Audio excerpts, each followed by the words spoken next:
No, based on everything. Just in general. For some reason, we have somehow fooled you all into thinking this is an entertaining and informative show, and we appreciate that and your gullibility. Good morning.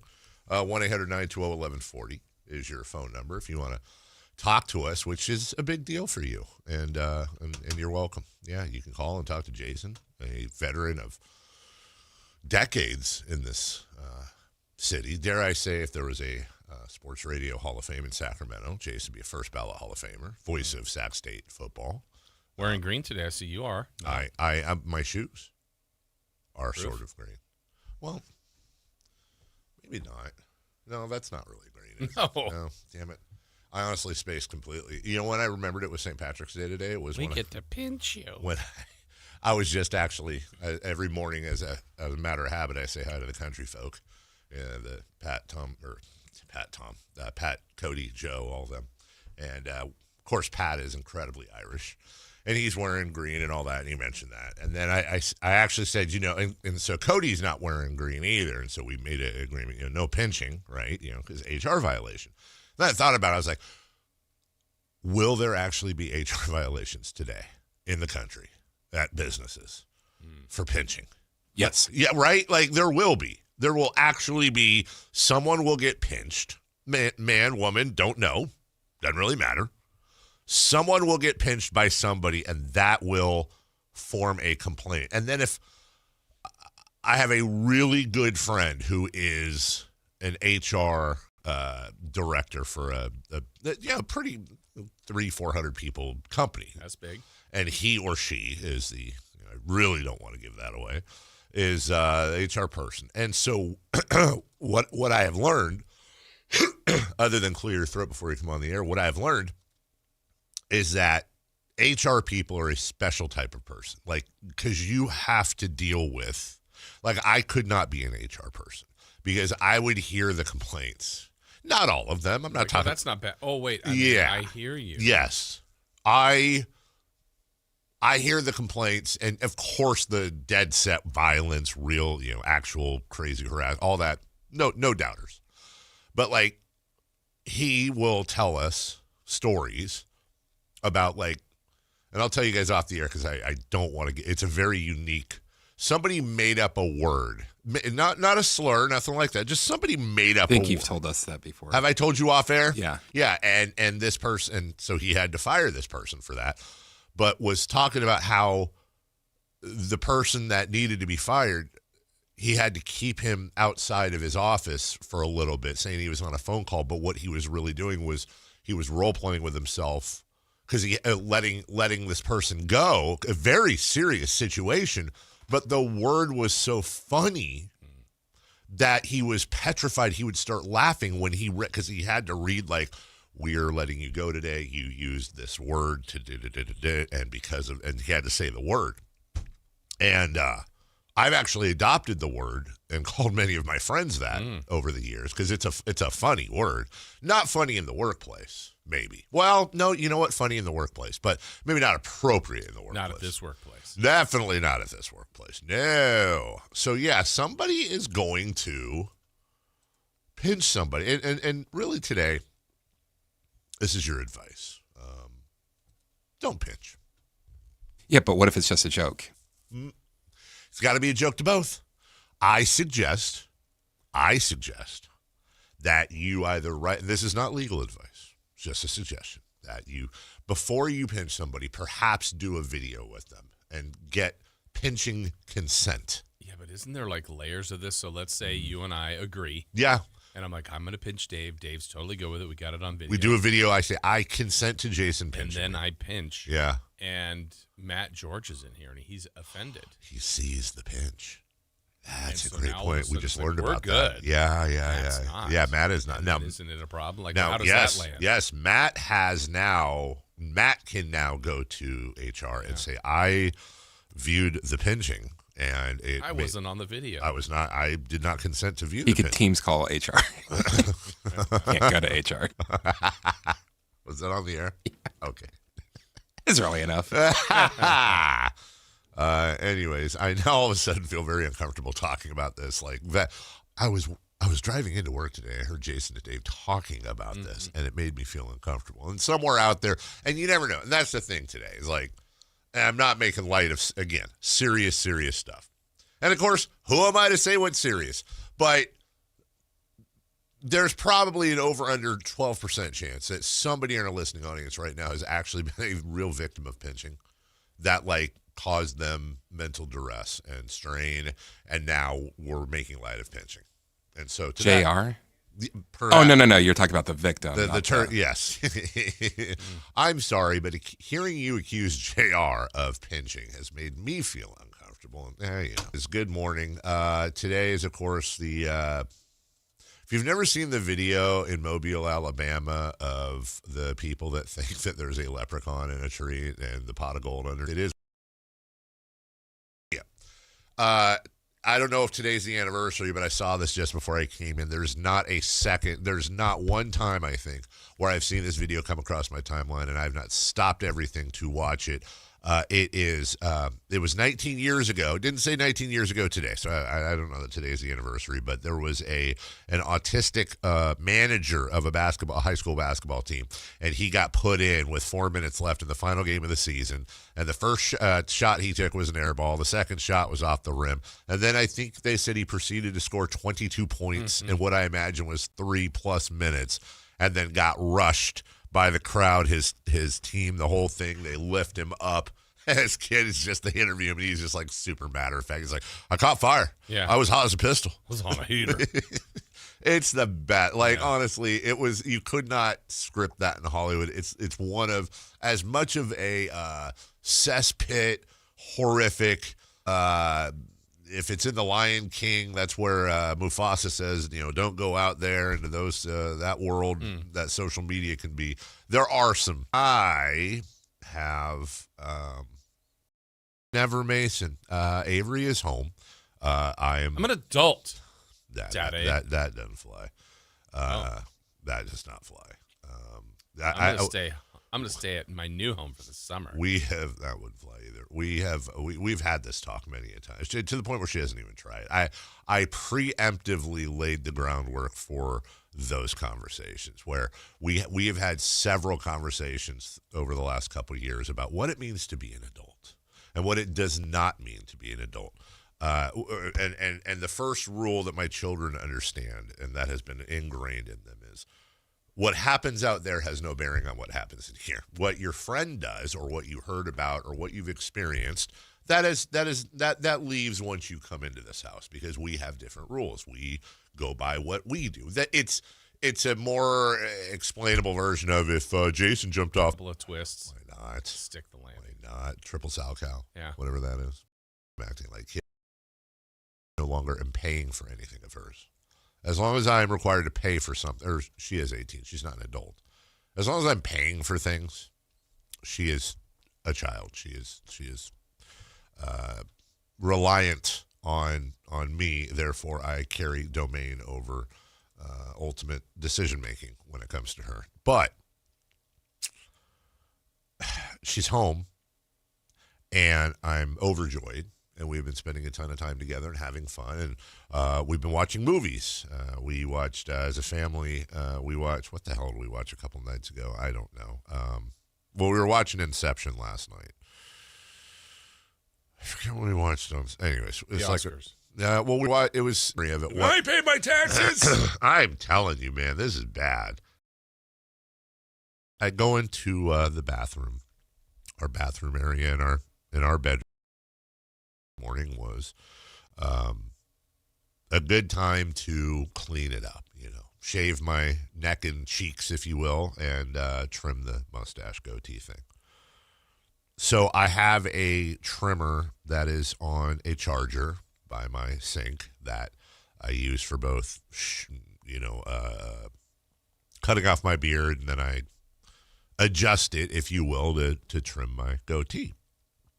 And I have this, I don't know how to describe it, this black mini sheet with suction cups to my window or my mirror, and then the other part I put around my neck. And what that does is it catches all the beard hair And then I de-suction cup it, and I go and I throw it away so you don't have freaking hairs all over your sink. So I go to get that done, and my clippers and my sheet, they're gone. They're not the charger is there. The rest of it, I'll shave tomorrow. I get in the shower. I have a very specific. We have this little double shelf on the wall of the shower that holds so you have my wife's section, which is of course overflowing. And it's got her loofah and all her crap on there and whatever. And then you have my section, which is my loofah. Purple, by the way. Go Kings. And you have my shampoo. I have 2 shampoos. I have a Head and Shoulders one because, why not? And then I have this littler bottle, and it's fun to do every once in a while. It's one of those tea tree shampoos where it makes your head feel minty, right? Jeff Tea Tree. Jeff Tea Tree. That's very good. Then I have a big squirty thing of Irish Spring soap. Body wash. Body wash, thank you. And that's it. That is the entire tea. I have 3 items. My wife has 74. It's fine. Well, my soap and my shampoo are also now missing out of my shower. My daughter... now look, innocent until proven guilty. But this is one of those things where I'm sorry. I will be absolutely fall out of my chair. I can't even imagine a situation where she is not guilty of this. It's just way too much coincidence. Plus, this fits her MO. She must have grabbed, I don't know why she'd grab mine, why she wouldn't grab her mother's, but she grabbed my shampoo, grabbed my soap, grabbed my trimmers. I don't even want to think about it. And grabbed my that's the other thing, my cape. What the hell is going on here? I want to handle this. I've got, much like in the real world, this is not a first offense. This is not a first offense. The problem is, if these were offenses and punishment was prison time, if we're going to carry that analogy, then I am basically Red from Shawshank on that it was paroled years ago, and I have found the way in my life because this was probably the most consistent thing that I did to piss my dad off. A lot. And he would say to me, you obviously do not respect what you don't. Funny, it wasn't that. He would say things like, you obviously have no respect for me because you're not supposed to do this. You're not supposed to take my socks. You're not supposed to wear that Florida State pullover, whatever it is that I take from him. And I would try to explain, Dad, I'm not sitting there thinking about I don't respect you and I'm going to do this to spite you. I saw the shirt and I wanted to wear it and I put it on. And that is the truth. She tells you the same. That's what I'm worried about. Daddy, I need it. And and where this usually goes is the first part of it is, you're not supposed to do that. You did it anyways. You're not supposed to do that. So that's the first part. And then the second part, the post-game show, is also you're kind of stupid because, and that's really almost what gets me more. That's almost what scares me more. It's if you're going to do the thing, remember to cover your tracks. I think that actually scares me more than the actual thing itself. Don't do the thing, but if you're going to do the thing, how dumb are you that you didn't? If you'd have put the shampoo and the soap back, if you'd have put my clippers back, I wouldn't have known. Which also makes me think, how many other things are you doing that you did remember to cover your tracks on? I actually don't think she does. I think she just does it. It's impulsive. And then that's it. Welcome home. Yeah, I'm glad she's home. Don't they have their own shower? Yes. They have their own. Did you look in there? Bathroom. No, I was in the shower. Oh, I know, but after. Yeah, no, because no. Because had I gone in there, first off, I have a very, I don't get here. I have a very set schedule, and I can't. What would have happened probably had I gone in the shower or had I gone in their bathroom and seen that is I probably would have then gone and woken her up and just freaked out right there. By the way, it wouldn't be, this is the best part, it wouldn't be in their shower. She doesn't like to take showers in there. She doesn't like the water pressure. So she'll either take a shower in our bathroom, which she didn't, because obviously that stuff would still be there, or she goes into our downstairs bathroom and takes a shower in there. That's what happened. That's how I grew up. Your mom had her own? Do not understand women and their products. I just do not. I understand that they need more products. I do. I fully understand that. But why do you need 7 of them? Why do you need 14 brushes? Why do you need 7 hair dryers? Why do you need 18 face washes? I do not get that. But hey, tis what maybe that's why they smell better than we do. I don't know. What percent do you put at her doing this? 99.3. Wow. Seriously. 99.3. What did mom say? What did what? What did mom say? Mom wasn't awake. She's not. She wasn't awake. So she's like, "Hey, dude, this has been in here for years. I went and bought some new stuff. I haven't gotten a chance to put it up." If that happens, I will not only come in here tomorrow and publicly acknowledge it and explain it and publicly apologize to my entire family. Yeah, I don't know what else I'll do. I really don't. Do I have to dial 9? No. Okay, sorry. I will. I promise you. No. But I know, right? By the way, I think this shows. Doesn't this show up? Doesn't this show up as a on something? No. It doesn't show up as that. One more try.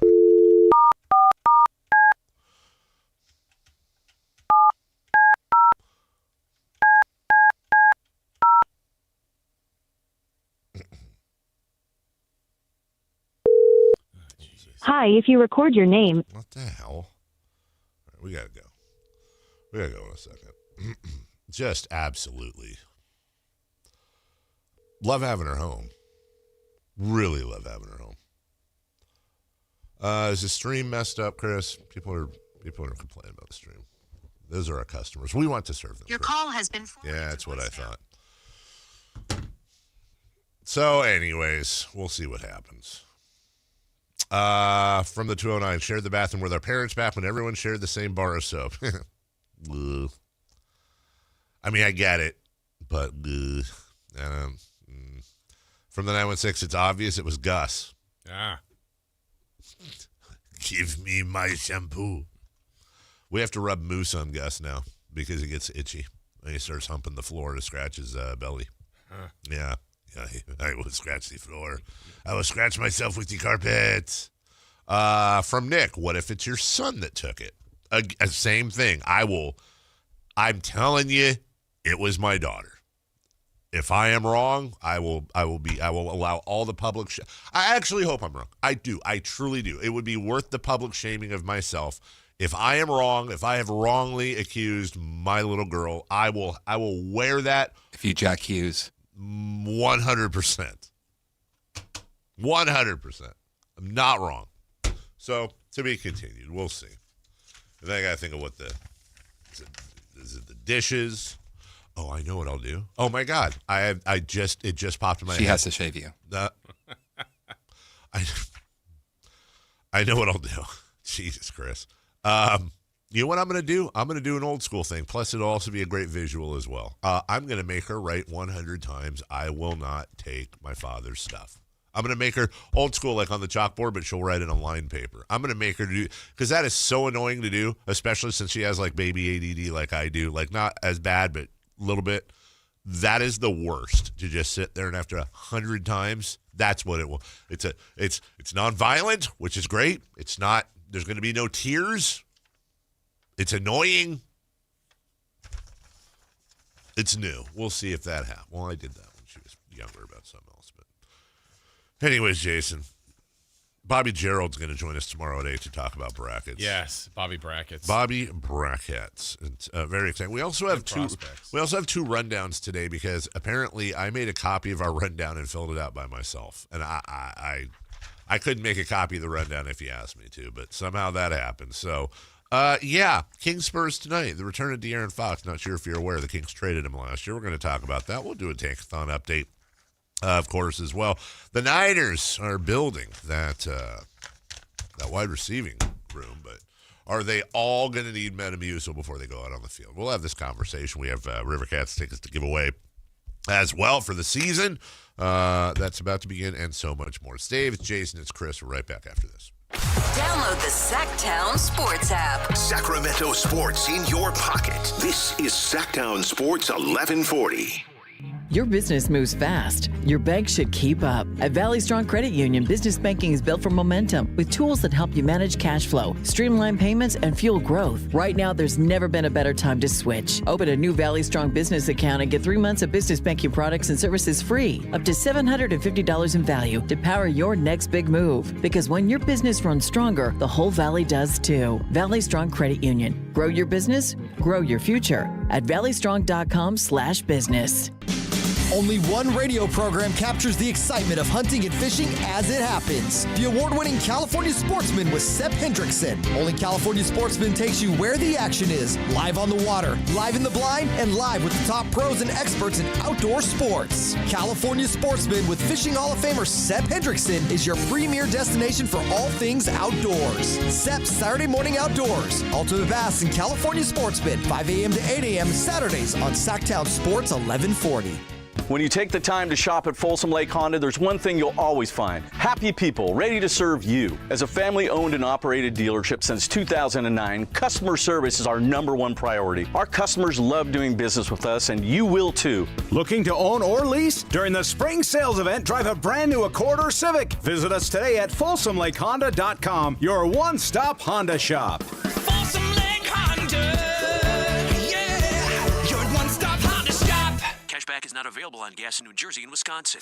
Couponing. Wow, you didn't strike me as the coupon type. Just trying to stay ahead of inflation. Gas, groceries, everything. It's all more expensive. I need to save wherever I can. Have you tried Upside yet? Upside? What's that? It's a free app that I use that pays cash back for every gallon of gas I buy. You've got to buy gas to get around anyway. Might as well get paid for it. Come on, does that really add up to anything? I've already made around $200. The extra cash helped pay down my bills, and I even had a little extra left to treat myself. And the Upside app is free? Totally free, and the cash back is real. You can transfer the cash right to your bank account. I'm downloading Upside right now. Download the free Upside app now to earn cash back every time you buy gas. Use promo code ENJOY to get an extra 25 cents per gallon on your first tank. You can cash out anytime right to your bank, to PayPal, or a gift card for Amazon and other brands. Just download the free Upside app and use promo code ENJOY for a 25 cents per gallon bonus on your first tank. That's code ENJOY for a 25 cents per gallon bonus.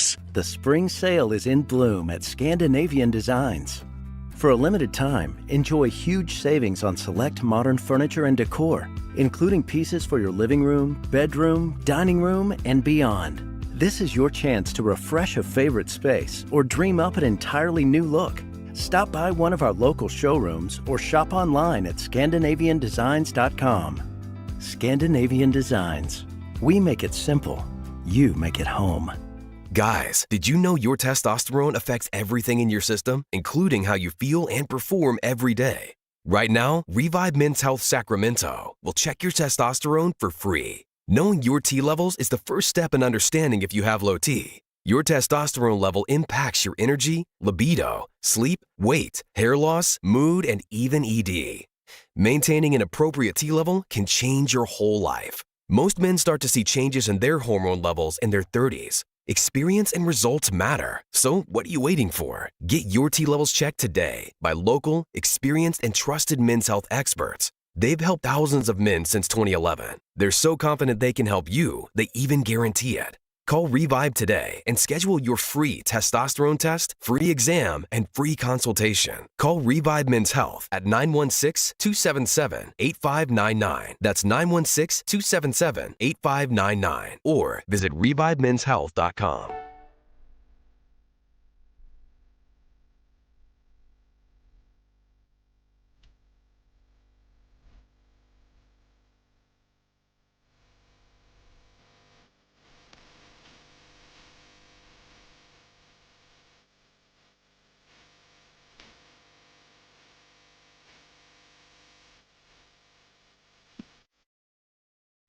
The Carmichael Dave Show with Jason Ross. Call or text at 916-339-1140. On Sactown Sports. Welcome back. Jason Ross with a word about Gonzalez Law coming up in a few. See, nobody ever pre-promotes our partners. Now you did. And now I did. Yeah. Now I did. I feel good about that. Kings Spurs tonight. This game has given me very unexpected depression. Wow. I wasn't prepared for it. I was doing some notes last night. The Kings depress you. Other teams depress you. Well, it's the Kings that depress me. Yeah. It's just I went down this deep mental rabbit hole last night about a tale of two cities, two small markets, both starting with S. No, San Antonio has 5 syllables. Sorry, I thought I had that one. Both, I would say not forgotten cities, but, in Texas, it's Dallas and Houston. In California, it's San Francisco and Los Angeles. Maybe others before Sacramento. But you have... I would like to. I actually think that San Antonio folk and Sacramento folk have a lot in common as far as a sports town. Also, really the only game in town for San Antonio. No disrespect to the River Cats Republic or any of that, but our only major league town or team other than whatever the Athletics are. But imagine kids. Imagine being a 35-year-old, let's just call that, not kids, 35-year-old Spurs fan and a 35-year-old Kings fan. You're an adult, but you're still a fairly young adult. You're creeping up on middle age. Odds are, if kids are in your future or in the plans for you've had them by now or you're having them. And I just think about the differences. Like, I wish no ill on those families and those kids, but I think about the jealousy and envy that I have of those fans, of those radio hosts. Mm-hmm. Imagine that. Imagine what San Antonio Jason and Bear County Dave are doing over there, having covered this team for a long time, this team being the Spurs. You have... you probably grew up and maybe you remember the old days of Del Harris and, Sean Elliott and the beginnings of the Spurs, if you will. The fact that they were so bad that they got the number 1 pick in the draft. You have to be bad to do that. And then you pick a guy that looks like he's going to be good, but he's got to be in the Naval Academy for a couple of... You got to wait on this guy, which allowed you to get the 3rd pick in the draft. That was the Purvis Ellison draft, I believe, and pick Sean Elliott, who was a big part of those teams. And then you also had that horrible year when Robinson was hurt, and you get Tim Duncan. So you have one of the greatest centers in history. You have probably, at least as of right now, the best power forward in history. And if not, he's on the Mount Rushmore for sure, end of story. And then you have the best coach or one of the best coaches of all time. You get Tony Parker. You get the best 6th man of all time, along with probably Jamal Crawford. And you see this entire dynastic run. And then the run ends. And you're bad, I think, just long enough to reset the generation and reset the expectations. Like, if you're bad for a year or two, the first couple of years you're bad, you're championship or bust. Right. Nothing else matters. Nothing else is important. And then after you're bad, maybe a 3rd year, like, oh, man, I'd just like to get back to the playoffs. After you're bad a 4th or a 5th year, then it's, okay, we're reset. I think if you miss the playoffs for 4 or 5 years, you've reset the expectations completely. And then you get the number 1 pick in the draft. And not just a number 1. A generational number 1. And who looks to be in line, every bit as much in line with the Robinsons and the Duncans of the world. It's early, but so far so good. You then get, what was he, the 5th pick? in Stephon Castle, 4th pick. I don't know what. It was something like that. And then you get the number 2 pick and you go Dylan Harper. Which is so funny. We forget about Dylan Harper, but he was the 2 pick in the draft. He's probably a super stud. On top of that, you managed to get a perennial borderline all-star for next to nothing in De'Aaron Fox. Do you remember off the top of your head what the Spurs actually gave up for De'Aaron Fox? I know the Bulls gave up LaVine. You know what? That isn't talked about enough. Because I know you Zach Collins, I think, went to Chicago. A first-round pick. Yeah, I think there was definitely a pick in there. Let's see. Where we go? Here we go. De'Aaron Fox headed to Spurs. I honestly, I know the Bulls gave up LaVine. I remember that part. Okay, so the Kings got the 2025 first-rounder via the Hornets. Which didn't transfer. They get the Spurs first-round pick next year. I forgot about that. They do. They have the Spurs first-round pick next year, which I'm sure is going to be amazing. They get a 2031 first-round pick via the Timberwolves. And then they got 3 second-round picks, 1 last year and 2 in 28.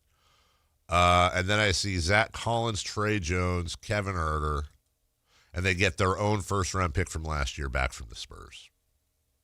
So the Spurs gave up really a 25 and 27 first-rounder. And Zach Collins? I mean, maybe one or more of these players. Whatever, dude. They did not give up a lot. By the way, they also got a starter from the Kings in a previous move. And in exchange for acquiring Harrison Barnes, they were also given an unprotected 2031 pick swap. I wish that one bothers you more than anything. It really does. It really, really does. You're worrying about something 5 years from now. I will in the middle. Jason, is that the J.J. Hickson? Like, people were hanging on to the J.J. Hickson thing forever, and Omri was like, they owe, and it never transpired. But people worried about that for like 4 years. We know this is going to transpire. Yes, but we don't know where the Kings will be. We don't. Spurs. Right now, that is in 4 years, 5 years, 5 years. 4 years. Right. Yes, there is every indication. Odds are that will be a very poor pick coming from the Spurs. And if you just follow history with the Kings, let's put it this way. I don't foresee a realistic scenario in which the Kings will be moving up in that draft if that swap happened. And by the way, Harrison Barnes has been a starter for them for, So you're a Spurs fan. And you are now your expectations have been reset, and you're now watching your team go out every single night. And let's just be honest, they pretty much win every single night. They lose. Their 50th last night. They won their 50th game last night. They have the second best record in the NBA now. They are 3 back of the Thunder. They are 50-18. Just in case you're wondering, they finished behind the Sacramento Kings last year, and they finished 6 games behind the Kings. They were 34-48. Now, you know this, and this is not a pat on the back. This is I'm happy to say this. I was wrong about the Spurs. I was wrong. I said I thought they'd take a leap, and I thought they'd make the playoffs this year. And I thought their ceiling was maybe the 6th. I think I remember me saying their ceiling was like the 6th seed, and not having to do a play-in. Nope. I was very high on the Spurs. I did not think the Spurs would. Me neither. Do this. I don't know that a lot of people did. And De'Aaron Fox now is returning to Sacramento tonight again with a maxed out contract. He's facing a bottom 3, bottom 4 worst team in the NBA. He's playing for the second best team in the NBA. He won every single aspect of that trade. And Kings fans and their kids and their media and everything are griping at each other over how to tank the right way, what questions are being asked of the players, this, that, whatever. And meanwhile, in San Antonio, they're legitimately gearing up for a potential title run this year. That's those are the glasses I go into tonight with. The grass being a lot greener. It's like the grass. It's like Augusta. It's like Augusta National, and it's the moon in Sacramento. Like there's not even grass. It's just like pockmarks and divots and old. It's honestly, it's the Dust Bowl in a Steinbeck novel, circa early 20th century in Sacramento, with like a little tumbleweed, and then it's Augusta National. We'll have full coverage of that game tonight right here on Sactown Sports. Gary Gerald on the call, Jason Ross as well. And we'll talk a lot more about what, who, which way, and however, and can things get better for the Kings. When we get back, we talked about the expansion news yesterday. A couple of things to go over, including the expansion draft. But we'll go to break with you considering something. Are we happy for Seattle? I mean, I know Chris's answer, but are we happy for Seattle? We'll talk about that next. You got the perfect bracket? Prove it. Enter the Sactown Sports 1140 Basketball Mayhem Bracket Challenge for a shot at $1 million. It's free and open to fans nationwide, so lock in your picks now at SactownSports.com/contest. Powered by Power Business Technology. Hey there. Hi, Jason Ross here to tell you about Jonathan Gonzalez and Gonzalez Law. As I've been telling you, they offer free and confidential case evaluations. As you know, no case is too big or too small. And he's been a dedicated trial lawyer for years. Undefeated record, in fact, with his 630-49187. If you would like something removed from a accident, a wrongful termination case, a sexual harassment case, any kind of Cashback is not available on gas in New Jersey and Wisconsin. Couponing. Wow, you didn't strike me as the coupon type. Just trying to stay ahead of inflation. Gas, groceries, everything. It's all more expensive. I need to save wherever I can. Have you tried Upside yet? Upside? What's that? It's a free app that I use that pays cash back for every gallon of gas I buy. You've got to buy gas to get around anyway. Might as well get paid for it. Come on, does that really add up to anything? I've already made around $200. The extra cash helped pay down my bills, and I even had a little extra left to treat myself. And the Upside app is free? Totally free, and the cash back is real. You can transfer the cash right to your bank account. I'm downloading Upside right now. Download the free Upside app now to earn cash back every time you buy gas. Use promo code ENJOY to get an extra 25 cents per gallon on your first tank. You can cash out anytime right to your bank, to PayPal, or a gift card for Amazon and other brands. Just download the free Upside app and use promo code ENJOY for a 25 cents per gallon bonus on your first tank. That's code ENJOY for a 25 cents per gallon bonus. Yo, Harvey, Zoe, group selfie. Ooh, nice new iPhone 17, Drewski. Let's do a triangle formation. I'm in front.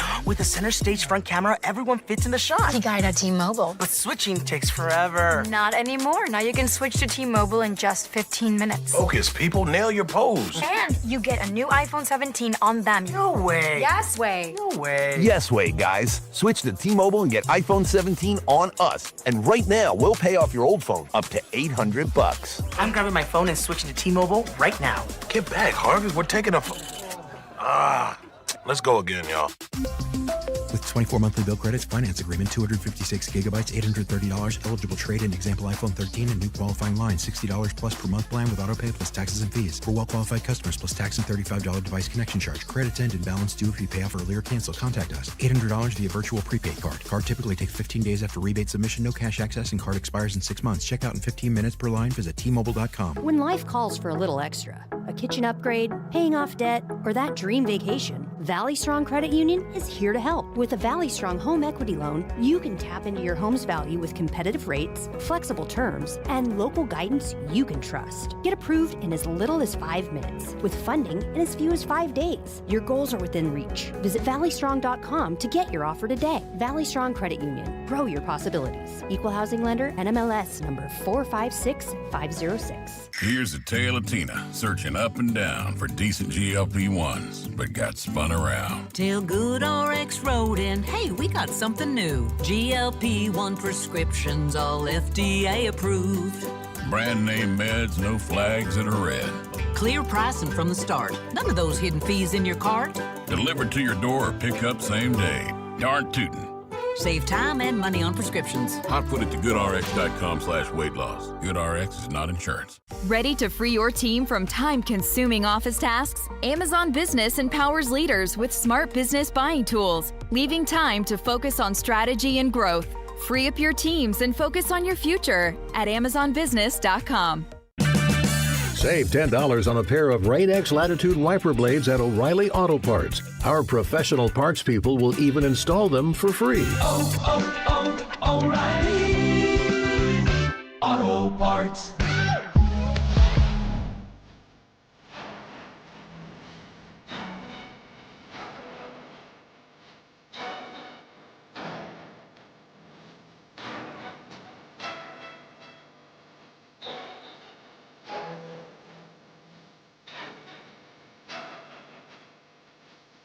Christopher, is Josh Giddey in your who's hot, who's not? No. Okay. Definitely not. Boy, is he having himself a week, if you will. Josh Giddey, his last 5 games, 16 points, 15 boards, 13 assists. 20 points, 11 boards, 10 assists. 27, 27, 8, and 15.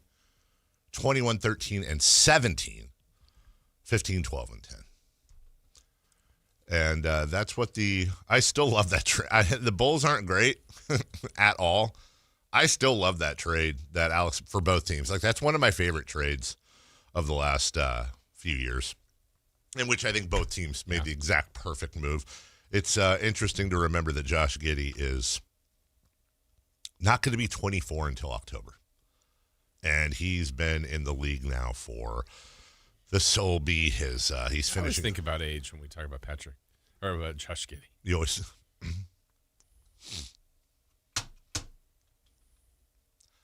You know, they say the punches that you get hit by hurt the most when you don't expect them coming from the person that's throwing them.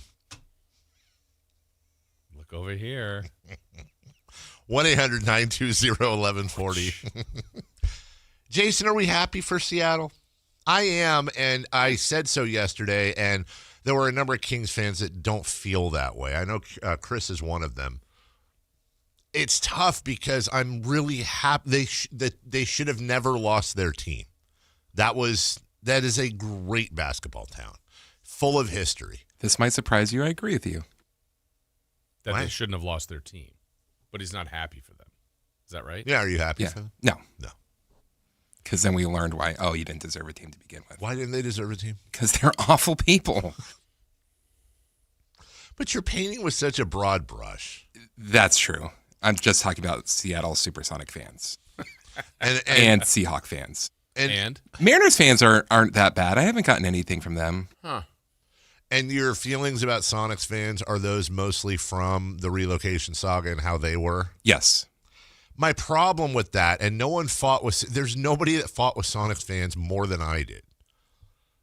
My problem is that I'm morally corrupt enough to admit that had the Kings lost their team, I would have done whatever mental gymnastics possible if we had an opportunity to get, let's say New Orleans was losing their team and they were coming to Saturday. Same thing, same situation, but we were getting New Orleans' team. I'd be like, man, I do feel for the New Orleans people, but honestly, let's go Kings. Like I would, it ultimately comes down to, I'm going to be selfish that way. And maybe that, and that might be a character flaw. I admit that fully, but I care about my town more than I care about their town. Cup this Sunday. Well, didn't it happen without us? I mean, they came from Kansas City. Yeah. That was the argument, is that, well, we did the same thing to Kansas City, so who are we to say? As a matter of fact, you could make an argument that both major league teams in this town were stolen. Now, it's a stupid argument, but again, they both came. We got both of our major league teams at the expense of, and we justify it. Well, in Kansas City, they were the fourth most popular franchise. They were behind, ready to go. They were ready to go. Seattle. Who's the hardcore Kansas Kings City fan in Kansas City? I'm telling you that there were. And I think there still are. Yeah, I mean, that's 40 years ago. Yeah. But there's some 65-year-old dude. It's like, I went to every game. And I have 4 kids, and I didn't get to experience that with my kids. And going to Kemper Arena and watching, Fred McGillicuddy and John Smith was the pride of my life. And then you bring him to Sacramento, and he goes, "Oh my God, yeah, wow, this is beautiful. Can I stay?" Wow, look at how successful this franchise has been. I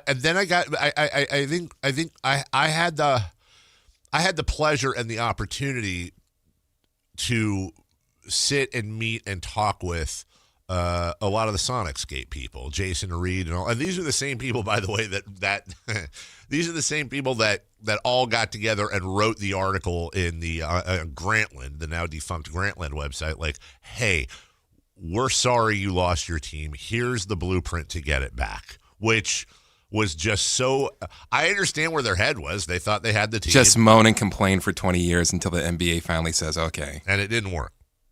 I mean, it sounds like it's working. Well, that's true.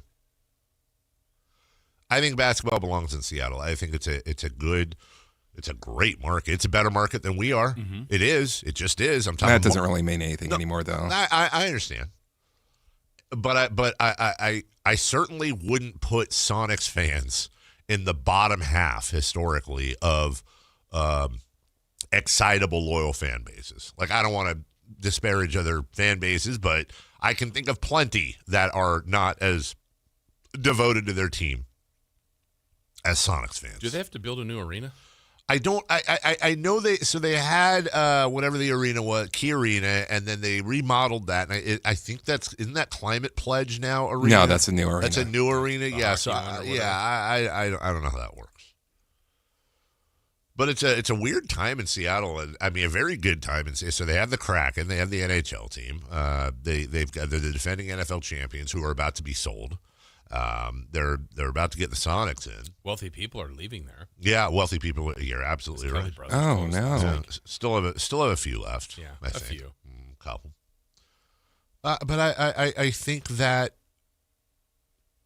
in a different universe, what I was wondering yesterday, in a different universe, let's say that Chris Hansen and Steve Ballmer and the Nordstrom brothers, who were the big boys behind the ownership group in Seattle, let's say they were successful, as they should have been. And when I say should have, I mean odds-wise. I found myself wondering, would Sacramento be the other team other than Vegas getting an expansion team right now? Absolutely not. I tend to agree with you. Because we wouldn't have had the arena. We would have no arena. And we'd be asking for a foreigner, and what I mean by that is somebody not in Sacramento, to come up with $7 to $10 billion to put a team here. Yeah, I think it's a struggle for us to get someone to put up the $500 million. Yeah, it was a struggle. It was an incredible struggle to get somebody to put up the $535 million. And when I say 535, it was 65% of 535, and then like for example, Vivek did not pay 65% of 535. There was a whole group. He paid the most of that group. But you'll remember, Ron Burkle fell out, and then Mark Mastrov came in, and Mark Mastrov didn't have the coin, and he fell out, and then it was Vivek. And there's 100 things, maybe more, that had to go right. But I think one of the greatest things that just the stars lined up, we had a mayor at the time that played basketball here and was an NBA player that had local ties and made it to the NBA and was well known. At the time, our basketball team was potentially leaving. Yes.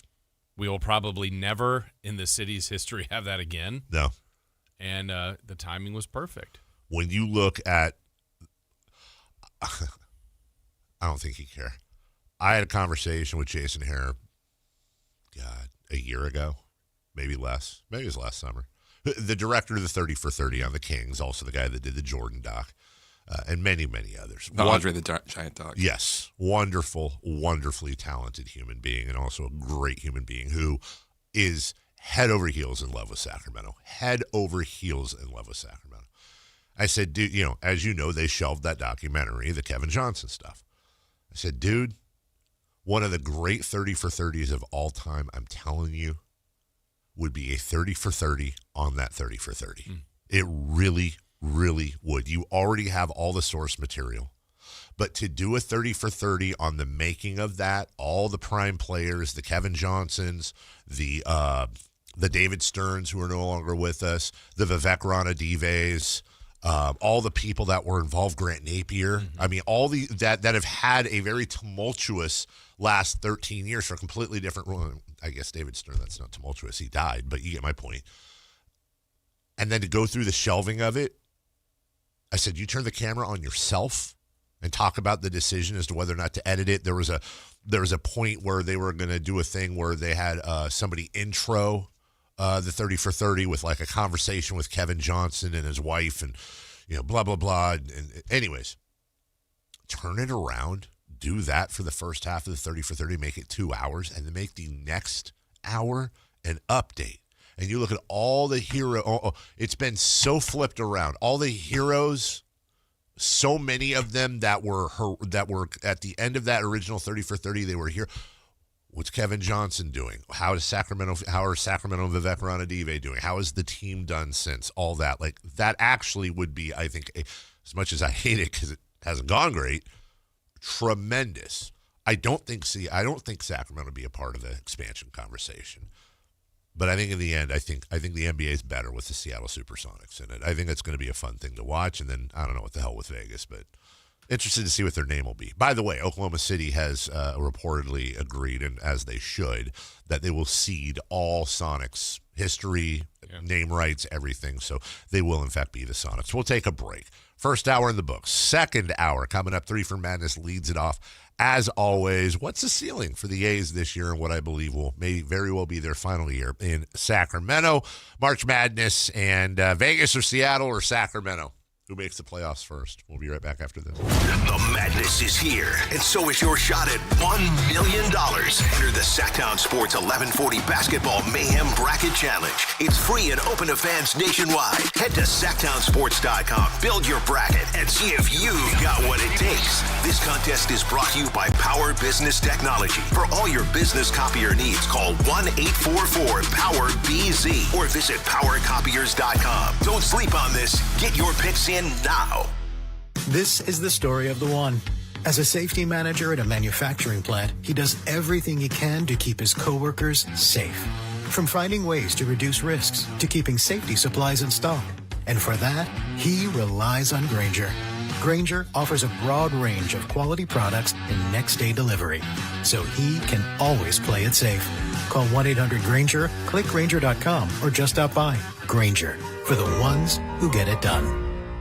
What's up? Chad Hoblett's with us from Hoblet Dodge Chrysler Jeep Ram in Woodland. Chad, what's happening for the Declaration of Deals sales event? There's nothing more American than a Jeep. And with the Declaration of Deals, now is the time to get your hands on a new Jeep Wrangler Willys when you save up to $7,500 off MSRP. This is the most capable and versatile 4x4 Jeep on the road, and it could be yours. Well, what else do you have? We have it all. When you check out the certified pre-owned Supercenter, we have over 200 vehicles waiting for you, including nearly 120 vehicles under $30,000. Whatever you're looking for, you can find it at Hoblet and take advantage of our award-winning customer service. As a fifth-generation dealer, you're not a number, you're family. Search, select, and save through their whole inventory at HobletDodge.com. Unbeatable prices, unbeatable selection. Nobody beats Hoblet, period. $7,500 total net savings on select new 2026 Jeep Wrangler Willys after $3,000 factory rebates and $4,500 Hoblet discounts. Rebates may include $1,500 select inventory cash on select inventory, $1,000 SFS bonus cash, must finance through Stellantis. 5% savings, see dealer for details.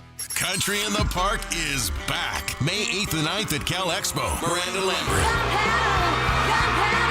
John Party, Chris Young, Turnpike Troubadours, Dylan Scott, and more. Line dancing, mechanical bulls, and food trucks. Make it a lucky night out of live country music and dancing for your crew. Tickets start at only $68.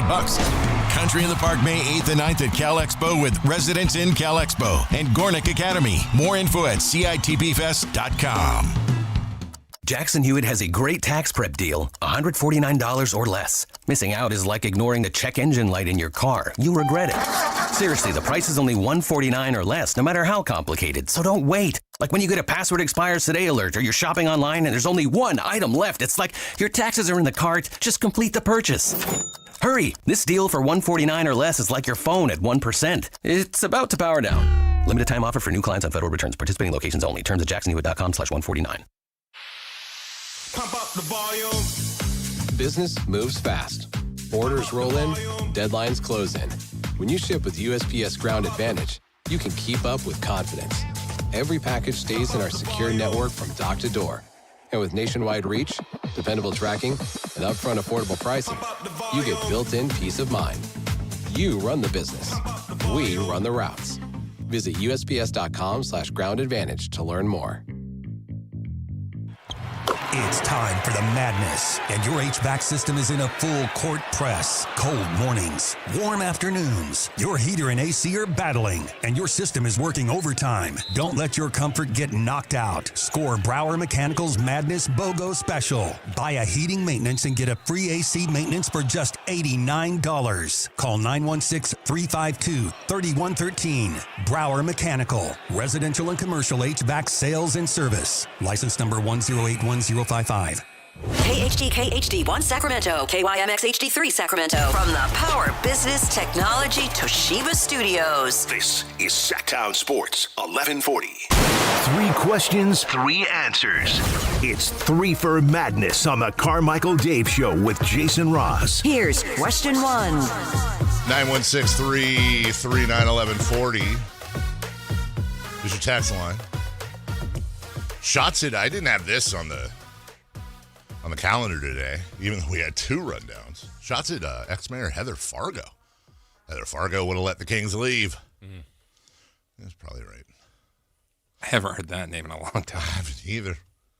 I had to double take. Also, and we're going to have Mayor Kevin McCarty on here in the next couple weeks. I do find it funny that it is kind of ironic that he's kind of leading the charge for baseball expansion, new stadium, all that, and he was one of the 2 no votes on basketball. We'll talk about that. We have laughed about that. We'll ask him that and what has changed. In the meantime, speaking of 3 for Madness, Christopher Log, question 1. What is the ceiling for the A's experience in Sacramento this year? I mean, you'd say like the World Series champions, of course, but we're talking most likely realistic scenarios. I mean, if they can keep their team ERA below 5 or 6, they might do quite well. I do not, on paper, it does not appear that the Athletics are going to have problems scoring this year. They are very offensive oriented. They got a lot of bats. The question is going to be, can they find a way? Remember, they were just 10 games under 500 last year, and and they had that one just hideous stretch. Absolutely hideous stretch. Yeah. The question is going to be Severino, Springs, Lopez, Morales. Can they, Mason Miller anymore? Right.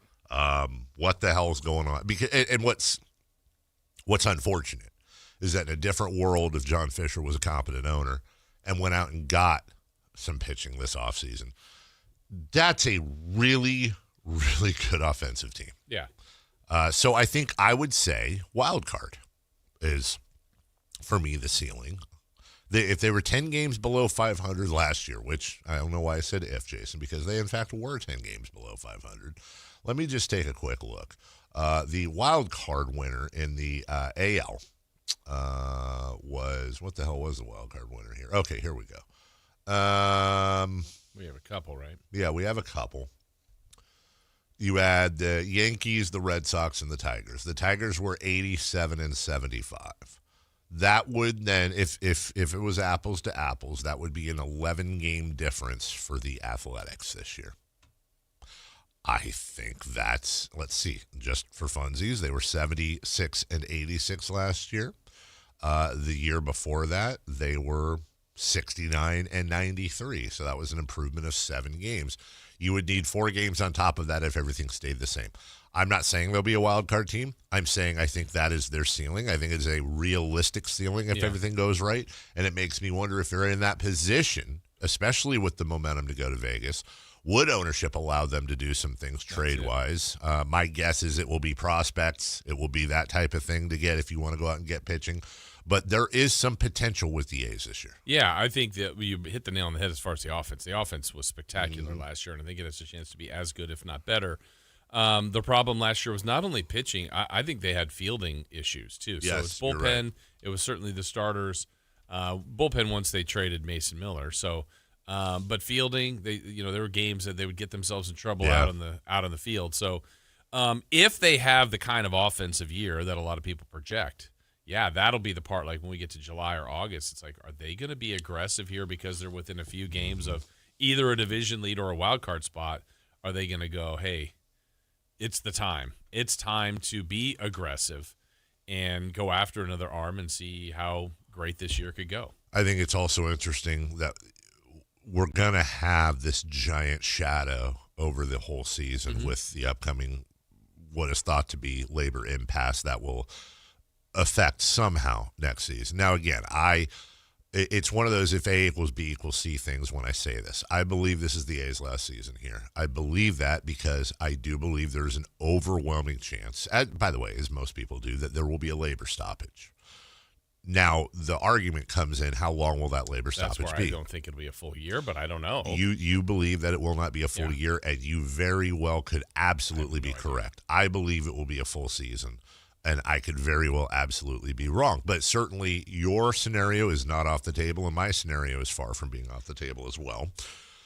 If, in fact, they miss next year, it does sound like, and the indications are that the A's stadium in Vegas will actually be finished somewhere around All-Star break of next season. Not this season, but next season. So you're looking at around a year from July, which when you look at the progress they've been making out there, I mean, if you take emotion out of the equation, of course I want that thing to fail. But if you take emotion out of the equation, you look at the process or progress they are making, and it's one of those like, will John Fisher fail? I don't know if at this point John Fisher could fail. There's been enough money and enough reputations, whether it's baseball, politicians, etc. I imagine somebody would hold his hand through the whole thing if they needed to. It's not just moving around dirt anymore. You're seeing actual infrastructure go into that stadium. If they're on track to have it done anywhere close to next All-Star, let's say it's not July, let's say it's September or October, okay? Well, that's the end of the season, which means it would be ready to go the following season. Even if there's not a labor stoppage, I don't think it's out of the ballpark that this would be the last season, because why would you have, and really when you think about it, why would you have a stadium just sitting there for a year ready to go in the new market? Why would they even wait? Well, wouldn't it be half a year? Like if you're saying the All-Star break of next season, what would they do to begin next season? Yeah, they wouldn't switch around. You're right. I think they would finish the year, get everything. Yeah, I think you're right. Buttoned up, and then hey, it's the finale. Oh no, I'm sorry. Because I brought in the whole. If there wasn't, you're right. My mistake. No, you're absolutely 100% no. If there right. is a labor stoppage, if there is a labor stoppage now, I don't think they're sitting around. I don't think they're sitting around. So look, either way. Last year, I wanted nothing to do with this team because of things we've already gone over. I'm not saying, hey, I'm going to give them a big hug and I'm on board this year, but I think I might. I think I will probably take my kids to at least one game this year just because I want them to be able to say that they experienced Major League Baseball in Sacramento. And to be, if I'm being perfectly honest, that has nothing to do with the A's. That has nothing to do with the A's leaving Oakland. That has nothing to do with any of that. It's because, and I hope I'm wrong, and again, we'll have the mayor. I don't think we're going to get Major League Baseball here in my lifetime. I do not. I don't believe that's the case. If that happens, and again, I hope I'm wrong, I would like me and my kids to be able to say, hey, we saw a real life Major League Baseball game in Sacramento, and we were part of that process. Yeah, and you've been many times. Chris has been many times. So he was in the races. Many? How many? Twice. That's a lot, dude. Yeah, but out of two, I mean, he was Got to wear the head and run around in the Ricky Henderson. Still haven't forgiven you guys for that. I fell for that hook, line, and stinker. Question 2. Question 2. Will either Las Vegas or Seattle make the playoffs before Sacramento?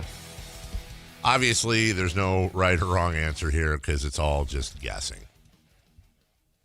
I think the first question, in order to answer this, the first thing we have to answer is, when are those teams going to start playing? It sounds like with the vote coming at the end of this month, we're hearing that it would be the start of the 2028 season. So about 2 years. You would get the vote, everything would become official over this summer, then you'd have the ownership groups form, blah, blah, blah, blah, blah. Then they'd go through next season while they're prepping everything. By the way, somebody on the text line said that, I can't remember if we were wrong about this or not. It says Key Arena and Climate Pledge Arena are the same. Climate Pledge is just renovated Key Arena. So No. No? I'm pretty... Well, check it out because they're saying that that's the case. And I want to say they're right. But I could be stupid as well. I usually am. You go through next season, and then you'll have the expansion draft. So that's also interesting for Kings fans, by the way, because assuming the Kings don't make the playoffs next year, which is incredibly strong situation, you're now going to have 2 other entrants in the lottery in Las Vegas. I stand corrected. It's the same? Yeah. Would you like to offer a public apology to the texter? I am sorry, texter. Look at that. You know what? See, that's accountability, everybody, and I actually respect that. So hold on. No, it'd be 2 years. Because you still have the 26-27 season, the 27-28 season. If they're coming in 28-29. Oh, I see what you're saying. Then it would be it's the rest of this season, but forget that. Then 2 more full seasons. This is 26. I wonder if they would wait 2 more full seasons then. Am I mixing that up with this year? No, next? 20. I mean, they're not. I don't think they're going to be ready in 1 year. So they wouldn't be ready to open next season, obviously. Like this is still even like I think what's coming up is like I think it's a vote to vote. If that's that makes right. sense. So like they're. You don't think they'd be ready to form operations? Well, I've seen everything you said. 28-29. Yeah. I think you're okay. Well, one right now, not that Las Vegas does not. I mean, they could play somewhere, but wouldn't they? I don't know. I don't know if they're building a new one or if they're going to play like T-Mobile. I thought there was an arena built there for a coming NBA. I thought that was T-Mobile. I could be totally – now I'm just pulling crap out of my rear end. I know they have T-Mobile Arena. They could at least play with them, play in the meantime. And I want to say, how great would it be to have them in the Sphere? Yes. That'd be awesome. so awesome. Not going to happen. Well, they've had the NBA games at T-Mobile, right? Yeah. Yeah, like I don't see why. Yeah, I think T-Mobile – is at least where they would temporarily play, but also it's a fairly new arena. They're not going to put them at Cox Pavilion or any of the. Also, by the way, I hadn't thought about this. Does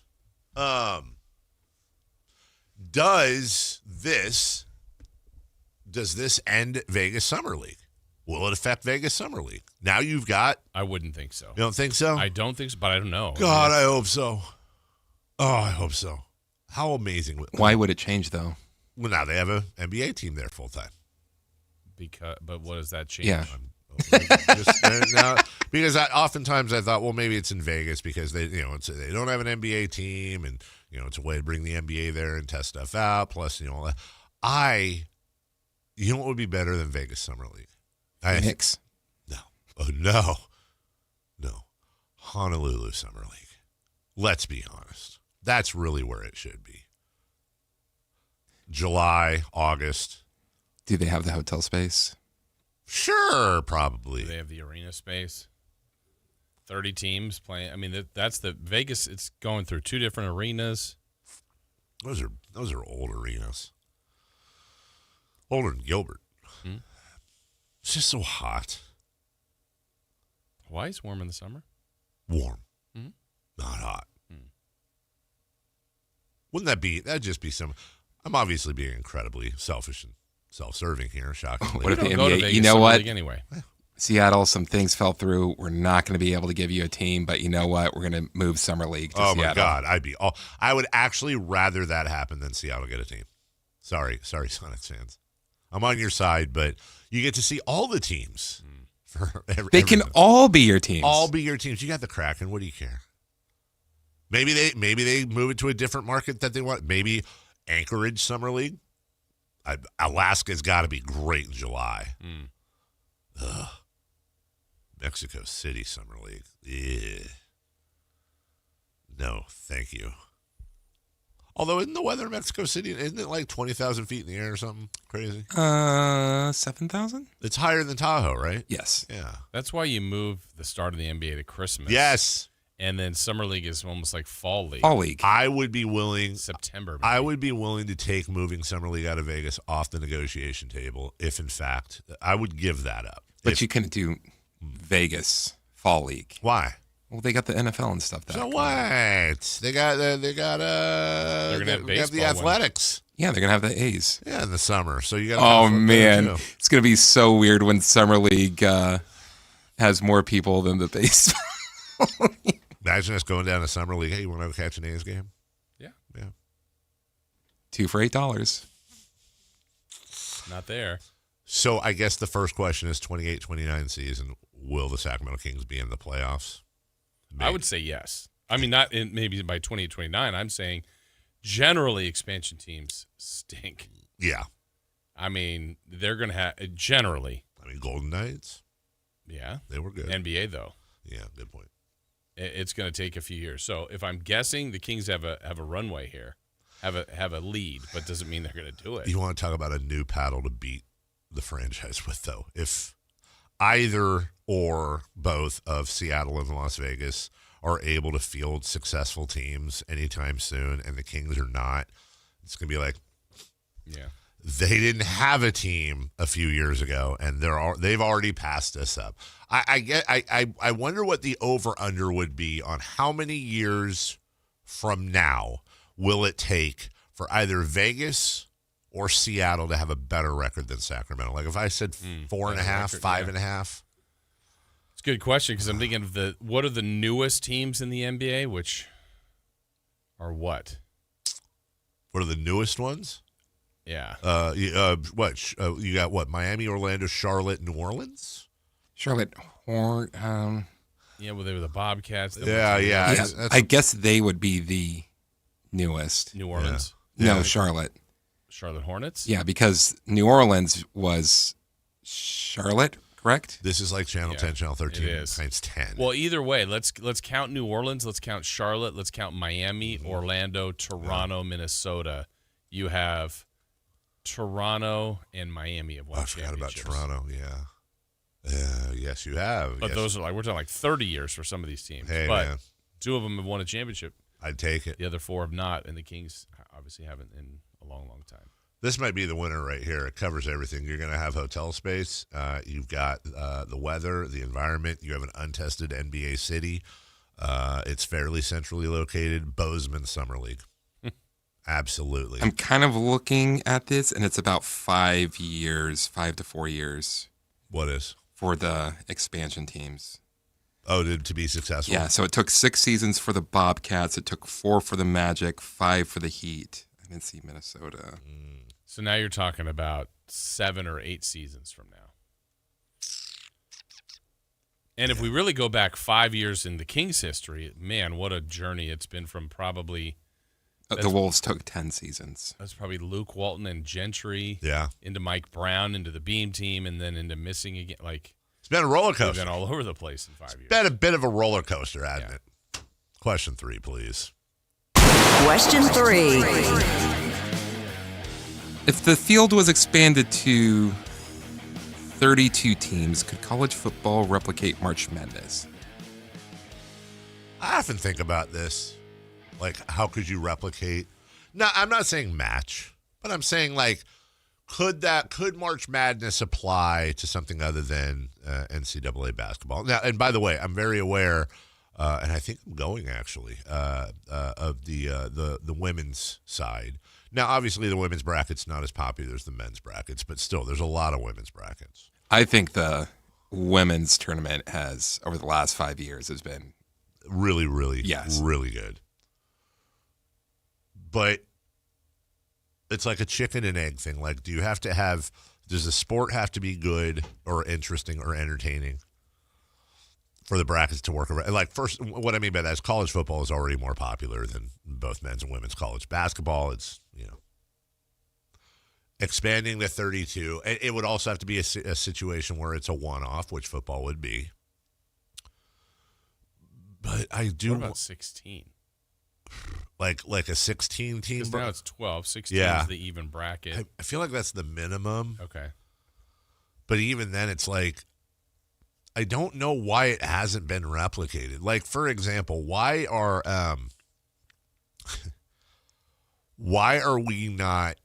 do we not have an influx amongst fans of like WGC match play championship brackets in golf? Yeah. That's a butt ton of golfers. Well, here's one that I know, just now going back to the NBA. I mean, they're really trying with the cup and all that. You have 32 now. Yeah. Would that be more interesting, a tournament every year of 32, seeded, ranked, as opposed to the cup? It still could be the cup, but now we're having like 4 games in pool play, which I know they're trying to do, but if you all of a sudden stopped down for a week and a half and had a 32-team tournament, winner take all, is that more interesting for the NBA? You would go 32 to 16 to 8 to 4. Just like the bracket now. So I would go, let's see, 3, 3, 5, 5, 7. That's 10, 17, 20. That's 23 games. Wait, what's the 3? You're playing series? Yeah, I don't think in the NBA you could do one-offs. Isn't that the charm of the? Yes, that's the. But I don't think the NBA. I don't think really. I don't. Well, that's what they do at the end of the cup. Oh, right? You're talking about the cup.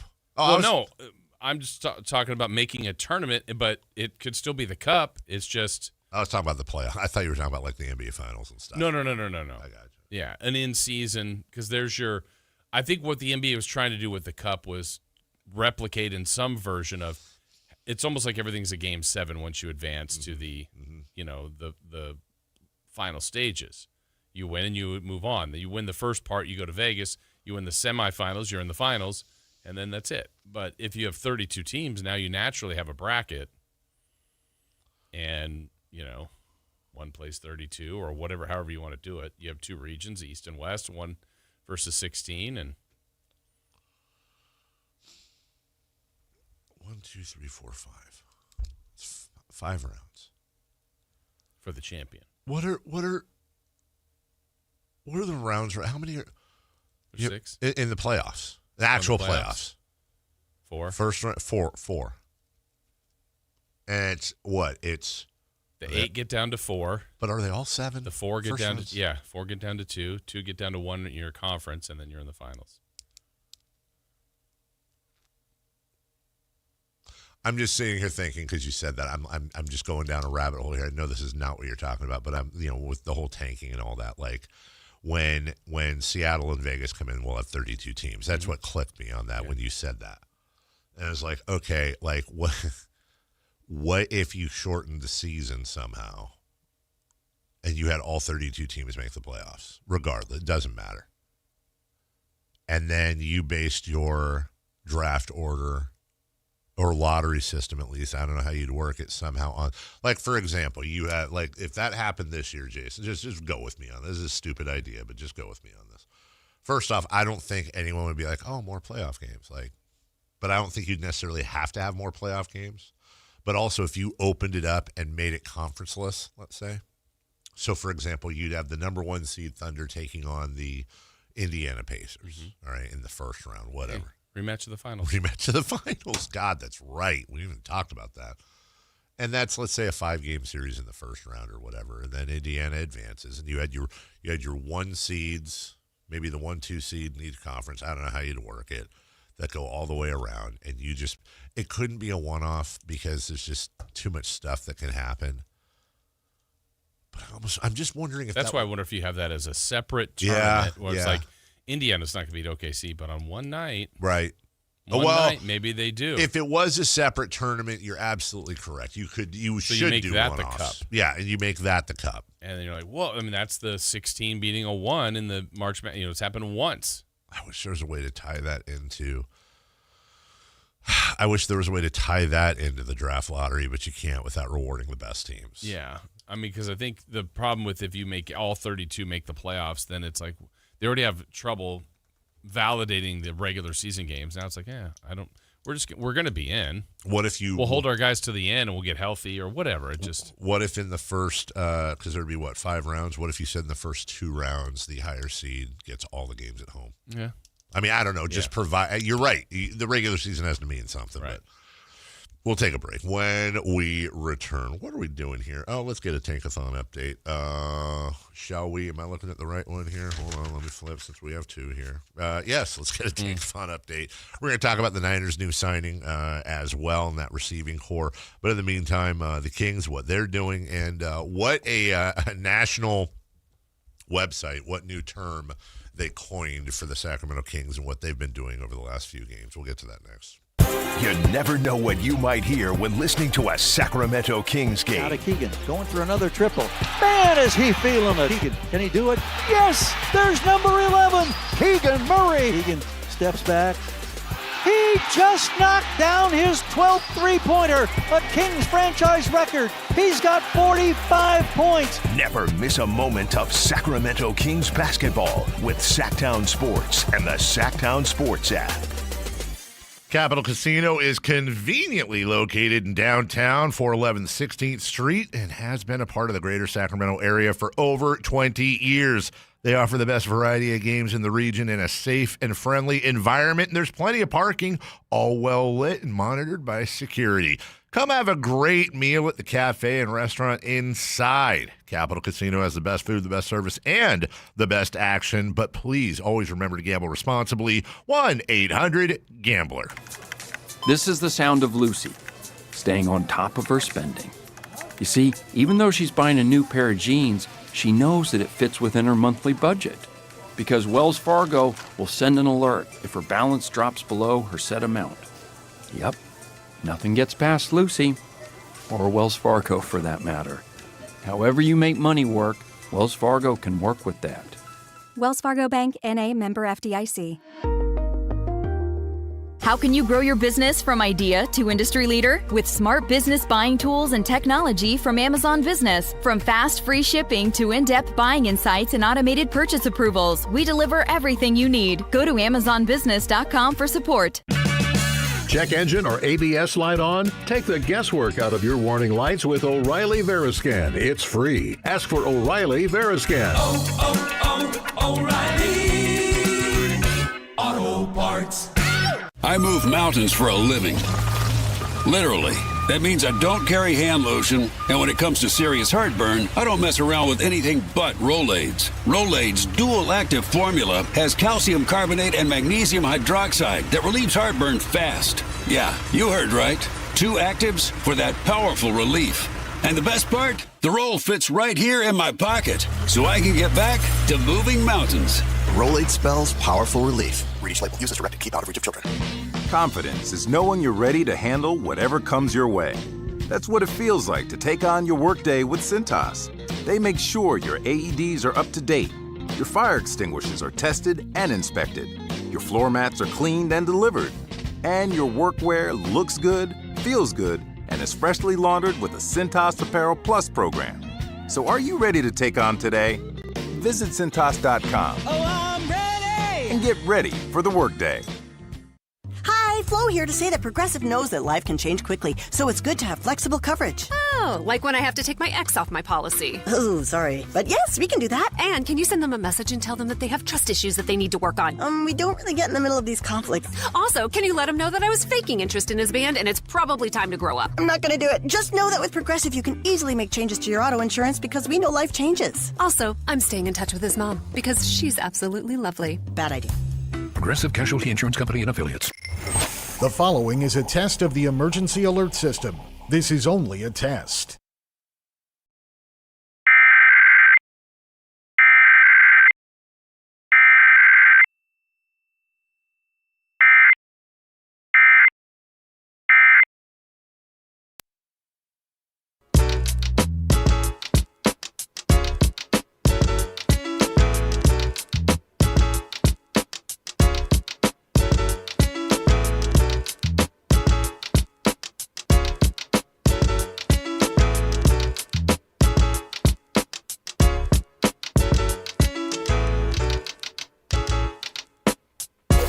waking you up with the best in local sports. They just make it interesting, you know? It's the Carmichael Dave Show with Jason Ross on Sactown Sports.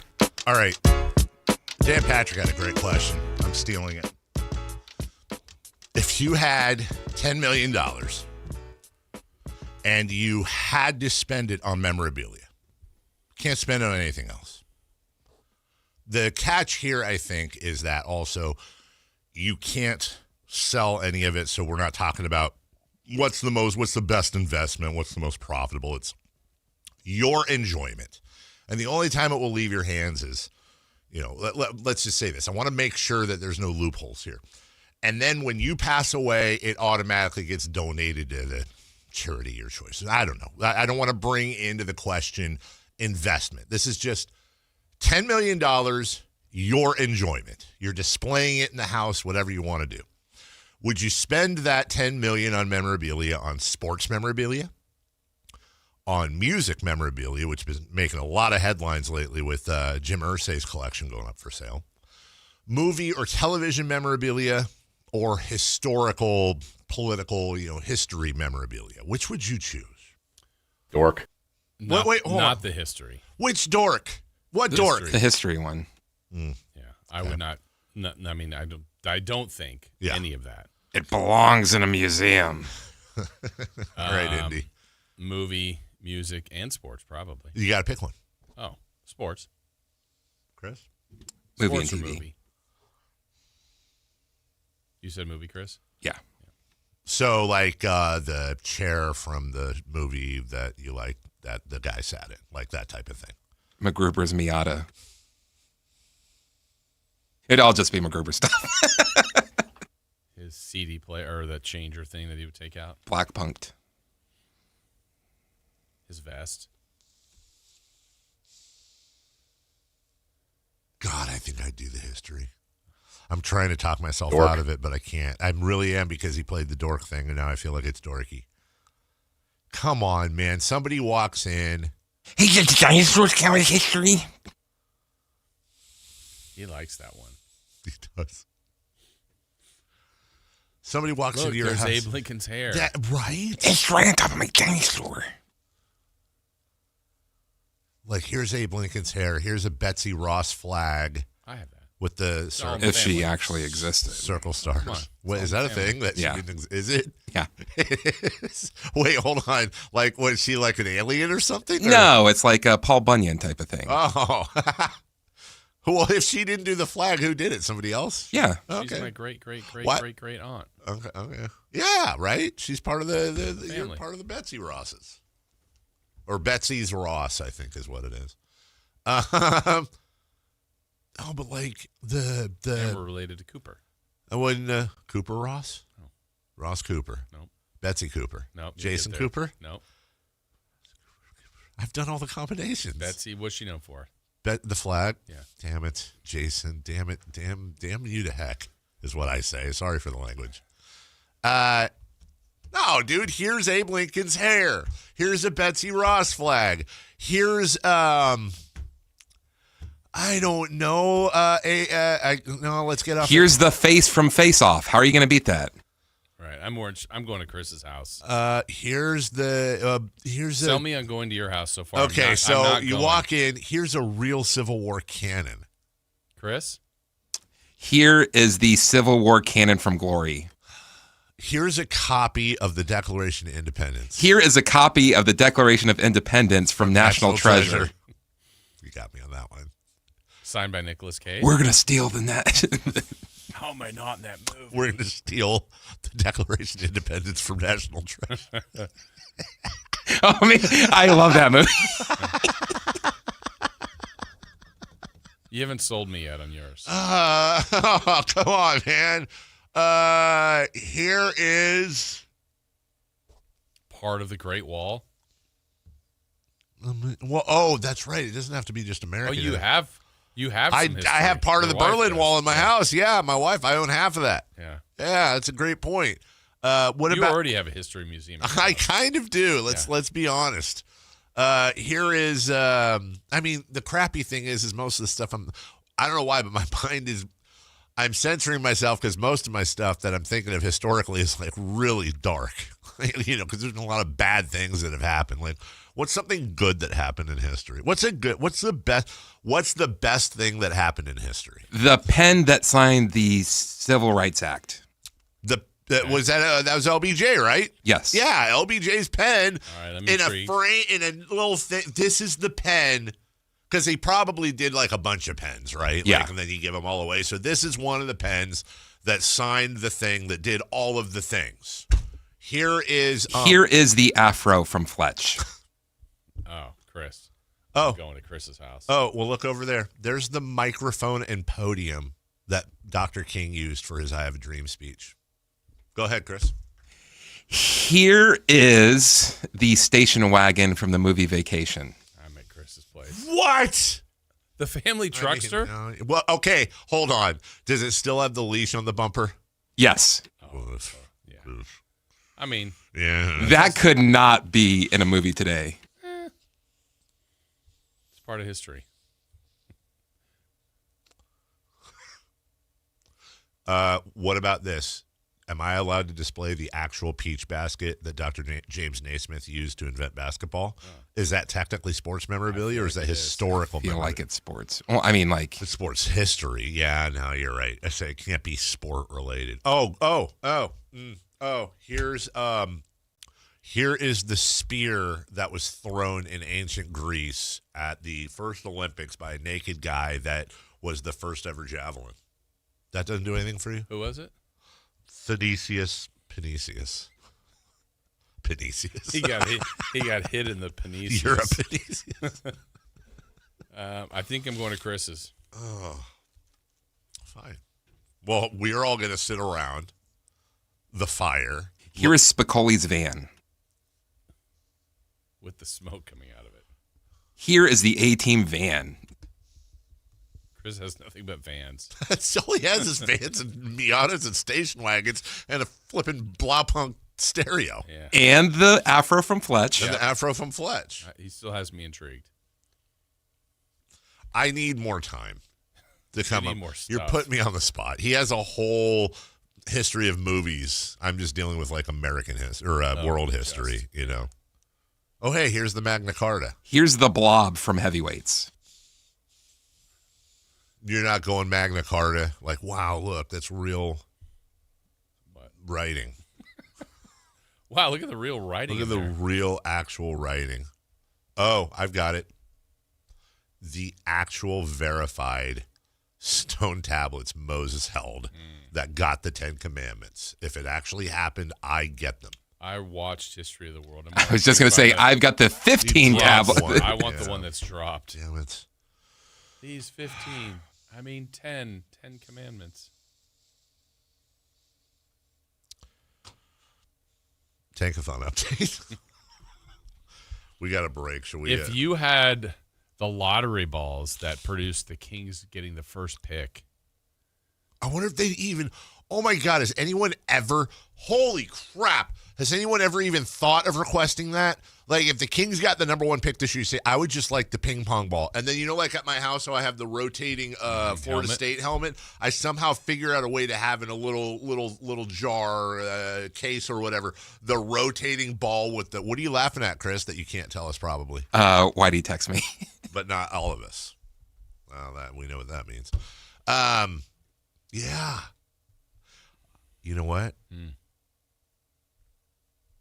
I'm going to make that request during the break. Well, it's not one. It's like a combination. It's a really weird thing, but you can get them all. Any of them or all of them, dude. That would be insane. We'll take a break. When we come back, the 49ers have signed a new receiver. We'll take a look at that. Also, we're going to do a Tankathon spin as well. We'll do all that right after this. You never know what you might hear when listening to a Sacramento Kings game. Out of Keegan, going for another triple. Man, is he feeling it. Keegan, can he do it? Yes, there's number 11, Keegan Murray. Keegan steps back. He just knocked down his 12th three-pointer, a Kings franchise record. He's got 45 points. Never miss a moment of Sacramento Kings basketball with Sactown Sports and the Sactown Sports app.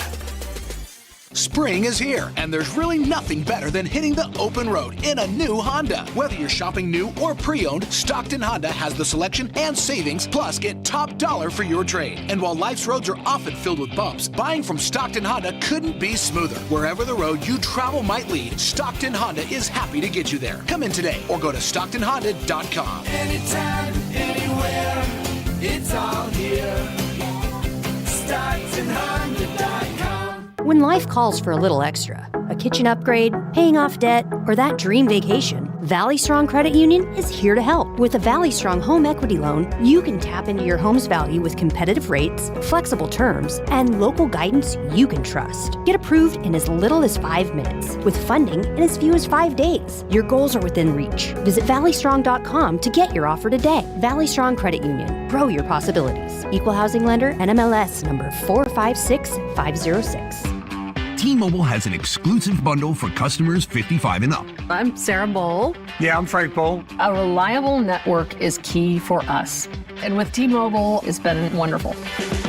And going to the 55 plus plan saved us so much money. A lot. And that's important. Trying to keep costs down. The home internet's been perfect. It's fast, it's quick. The setup was so easy, it took less than 15 minutes. It was like, ta-da! If you want simplicity, coverage, reliability, you want the whole package, T-Mobile has it.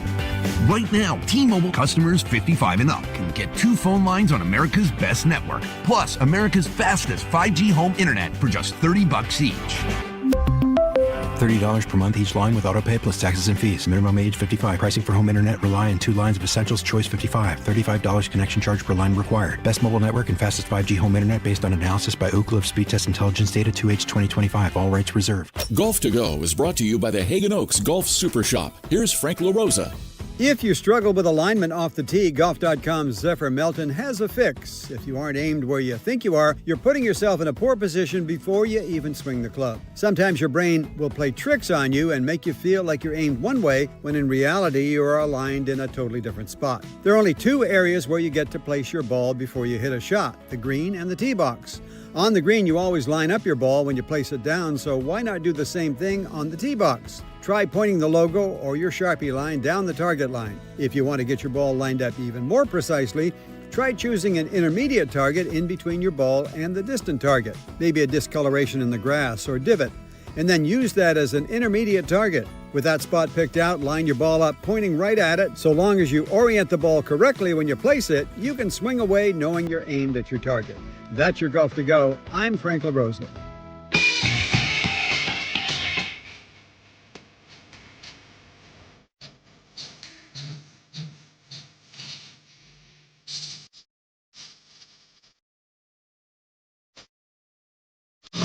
Only place in the morning to get your sports fix. Live and local. The Carmichael Dave Show with Jason Ross. I'm happy to report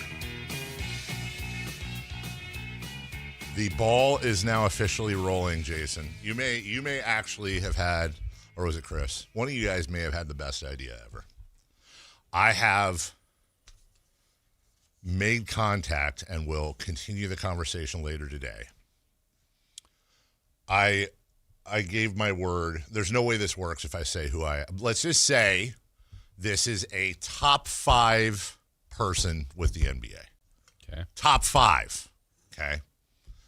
And I'm making the ping pong ball request.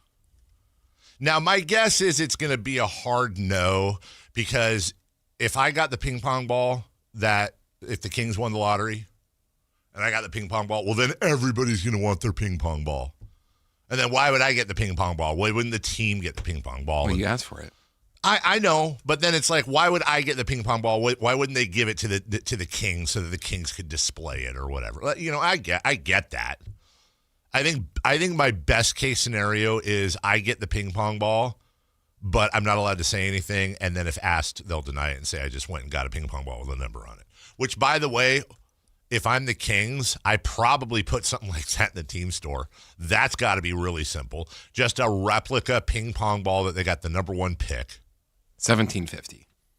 And it becomes a collector's item. What if that player ends up going on to be the next Michael Jordan? And what if you had the ping pong ball that the Bulls got to pick Michael Jordan. With all the Jordan memorabilia going out right now, you have the ping pong ball that they won the lottery with. Congratulations.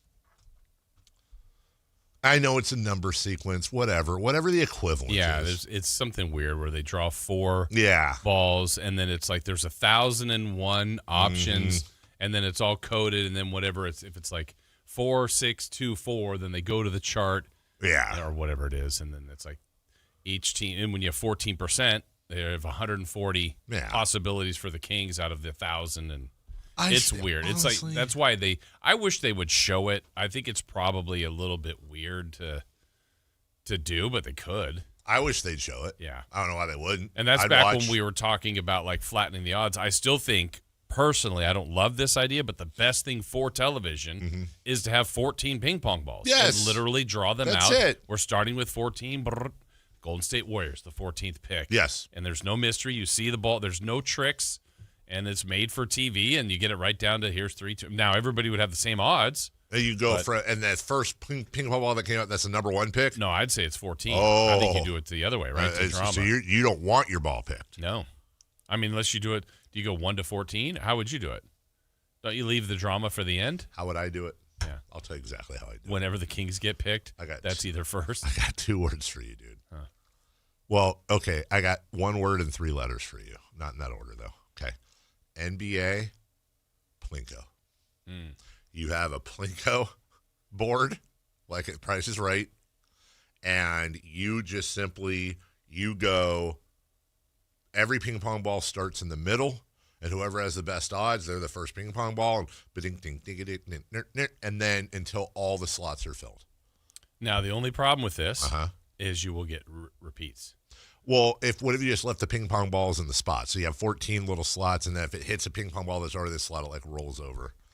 Oh, I see. You know what I'm saying? So it doesn't drop into like a deep cavernous spot. No, it's just the size of the ball. And then like Vanna White comes over and turns the ball so the logo's on it, and then everybody can see that, the Kings were in the middle. That's the number 1 pick. Something mixing like Price is Right with Wheel of Fortune. And then whatever that Yodelahee guy was that kept climbing the stairs. Yeah, he went to when the price was too much. Yeah. He went off the cliff. You do that. I think you don't get a pick this year. I think the NBA lottery should be a game show. I agree with that. I think it should be a game. If it's going to be a game show, make it Double Dare. Oh, so you have like physical challenges and slimes and stuff? Oh, man. All right, let's Tankathon. We're winning it today. Are we winning it today? Who are you picking for? Can I see the board again? Yeah, absolutely. Of course you can. Here you go. I'm going to go Dallas. Wow. Way to go, Dallas. They're second straight year. Okay. Chris Lott. I'm going Pacers. All right, and today I will pick for the Sacramento Kings then. What? Well, you're jinx. What? No. Wait. Maybe. You believe in jinx. I do believe in jinx. All right, here we go. Let's go. All right, and simulating the lottery and stop. Sacramento Kings. Hey, I got good news and bad news for you. The good news is the Sacramento Kings did not drop. Yes. The bad news is they did not go up. They will pick 4th in the draft. That's not bad. That's not, you know what? I'd be fine with it, but I'd also be like, we would have made the commercial, and then we're like, we're the next team. We're the 4th. very next one. Okay. Washington 3, Indiana 2, Memphis 1. Jason, you dropped 1 to 7, and Chris, you dropped 1 to. So you each dropped 1. Did I say the same? I would say I won today's Tankathon. Okay. Congratulations, love you, Mom, love you, Dad. Only one try. Okay, you know what? How many till we get the Kings? How about bonus try? And here we go. And Kings fall 3 to 7. All right, here we go. And Kings fall 4 to 8. We're getting worse here, and Kings go up 1 to 3, and here we go again. 6. Hey! All right. Like about 8 times? That's 8? right. All we need is 8 lotteries. Where'd the Pacers go? The Pacers fall 4 spots to 5. Their pick goes to That is the dream scenario. I'm letting everybody know. Sacramento with 1, Memphis 2. They rise 6 spots. New Orleans goes up 4 spots to 3, but Atlanta gets that pick. By the way, somebody reminded me, and I mentioned this on the show yesterday, but they just reminded me like the day before yesterday that unprotected pick was the Herder pick. And that really makes me angry. Like New Orleans or in this? Yes. This? Okay. Atlanta's pick that they sent to New Orleans for this year's unprotected New Orleans pick was the pick we conveyed for Kevin Huerter. Got it. Okay. That makes me incredibly upset. Philly will convey their pick. Actually, the way this works out, Oklahoma City will be picking 14th and 15th. Huh. Okay. And the Spurs will be picking 16th. Poor Brooklyn. Yes. Brooklyn went to 7. Poor Jordy. Washington. Poor Jordy Fernandez. And Indiana. This is a nightmare. Those are the 3 worst teams. They went to 5th, and the Pacers lose it. Washington goes to 6th. Brooklyn goes to 7th. And Sacramento leapfrogs them. Also does Memphis and New Orleans and Utah. I think we can all agree this is probably the most fair outcome.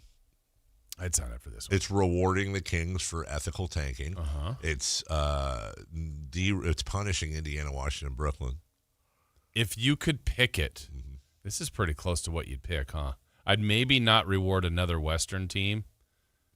I'd be okay with Washington or Brooklyn being up at 2 and 3. Well, here's something I was But I think the Indiana part going to 5 is funny because then they lose the pick. I was thinking about this this morning, as a matter of fact. Jason, if you had to guess, there are 15 games left for the Indiana Pacers. Mm-hmm. The Pacers currently have 15 wins. Sacramento has 18 wins. Okay. That means that the Pacers need 3 wins just to tie. Right. Have the Pacers already pretty much clinched beating Sacramento in the worst record? The Pacers will not catch the Kings. They're not going to get 18 wins. 19. No. They're not getting 4 more wins. No way. And the difference here is, yes, I know there's advantages for every team to lose. I think the Indiana Pacers absolutely have to have the worst record. Yeah. Because the worst they could do is fall to 5, which is still, remember, their best odds. Yeah. But they get gutted for that. Yeah, that's They lose their pick. But 4, they get it. Dude, if Indy finishes with Indy right now has lost 13 in a row. Yeah. Let's say they end up what do we say they have left? 68, 70. They have 15 games left. That would tie the Pistons, right? Okay. 28. Let's say they get one. How many have they lost? They've 13? lost 13 in a row. Yeah, that would tie the NBA record. Let's say they get another win. But they end up finishing 1-27. Right. And they end up losing their pick to the Clippers. I think that's funny. They don't. I'm rooting for that second behind rooting for the Kings finish to get the 1 pick. Like, that would be the most hilarious outcome. Because right now, the Pacers and the Wizards have lost a combined 25 in a row. Now add Memphis in there. They're doing a great job. That's 33 in a row. Memphis has lost 8 in a row. Brooklyn has lost 4 in a row. Utah has lost 3 in a row. And here's Sacramento. They've won 2 in a row. This is a weird spot. Like, now if we're doing this for the Clippers, we're going most of the year when they were bad. Remember when they were 6-21, just like the Kings? They were looking at it like, oh, man, our pick is going to OKC. If we win the lottery, we're giving this to OKC. Now they've gotten better. Now they look like they might be a playoff team and maybe even somewhat dangerous. Yeah. And so that pick's still going to go to the OKC. Sure. But the other one for trading Zubats is Indiana. They could pick 5th and have like a little bit of a playoff run. That's insane. But their own pick is now the one that's getting worse for them, but worse for OKC. Just hurry up and get here. Get over with. It's Mother's Day, isn't it, when they're doing the draft? Is it? Yeah. Is it? There might be a mother coming out of my mouth on lottery day. What? That is a word that has mother in it. Cookies? Mother's cookies. Mm-hmm. Chris, don't isolate that, please. I already can see you. Isolate that, no, please. No, please don't isolate. There might be a... Don't do that. Yeah, don't repeat it. Also, shout out to the white cookie in the mother's cookies. No, shout out. Why? You're the worst cookie. Yeah, why do you exist? Everybody agrees you're the worst cookie. There's nobody, unless they're like doing a Verlodian, like, I just want to be different thing. There's nobody that's like, you know what, that white cookie's underrated. When in like the assorted? Yes. Okay, what I remember as a kid, like, I loved the pink animal. and white. Those are the best ones. But then there was the chocolate chip, a little chocolate, or the chocolate cookie, the Oreo-esque cream one. Then you have the chocolate chip. Yep. And then I believe you have the white cookie. Was there another one or just that? I think there were 4. Yeah, what's the point of that one? I will tell you what's the point of it, and this is you. And when you get to the end of the bag, they're all left. That's all that's left, and this is from the Fat Chronicles, because when I was growing up, I used to, when I was in my early 20s, I would do something recreationally that made me really hungry. And exercise. Jason beat me to it. This was the same. This is when I couldn't gain weight no matter what I did. So a lot of exercise. This is when I would sit there with like a sleeve of Oreos and one of them spray whipped creams and a jug and a carton of half and half and just go for it. I would have it's a can. I don't know what it's called because it's plastic, but I would have a container of either buttercream or chocolate frosting. And I would save up in a separate like freezer bag. I would save up all the white cookies. Wow. From mother, and That's it was resourceful. It was chips and dip. And let me tell you something, dude. How come you haven't done that recently? Because I can gain weight now very easily. I can gain weight by looking at those things. I would have a bag full of those white mother's cookies, and I would have a thing of like fudge frosting. So genius. And it goes from being the worst cookie to being the tortilla chip of cookies with my chocolate frosting guacamole. Never thought of chip and dip. I'm telling you, brilliant. It really, honestly, I'm kind of proud of that. I'm kind of mad that, I'm with you. You just can't eat it now, huh? No, I can't.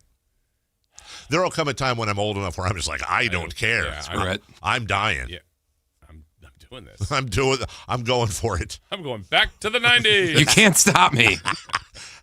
Halfway through the program, we will take a break. When we return, you used to exercise a lot. I don't, quite a bit. When we come back, the NBA and expansion. Is this the right time? Jason Ross has many questions. We'll try to answer those next. The San Francisco 49ers play on Sactown Sports 1140. Touchdown 49ers! Every game on your #1 sports station. Don't miss the action on your local sports leader. Sactown Sports 1140. This is the story of the one. As a safety manager at a manufacturing plant, he does everything he can to keep his coworkers safe.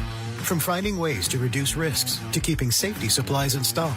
And for that, he relies on Grainger. Grainger offers a broad range of quality products and next-day delivery, so he can always play it safe. Call 1-800-GRAINGER, click Grainger.com, or just stop by. Grainger, for the ones who get it done. When a person is seriously injured, there's no substitute for the personal legal relationship offered by the local NorCal firm of Ashton and Price. From the first attorney meeting, every important decision is made with a direct consultation with, and I can't believe I have to say this, a real, live, experienced, flesh and blood local attorney. It's called Home Court Advantage for a reason. Ashton and Price, serious local attorneys for serious people with serious injuries with no fee until we win.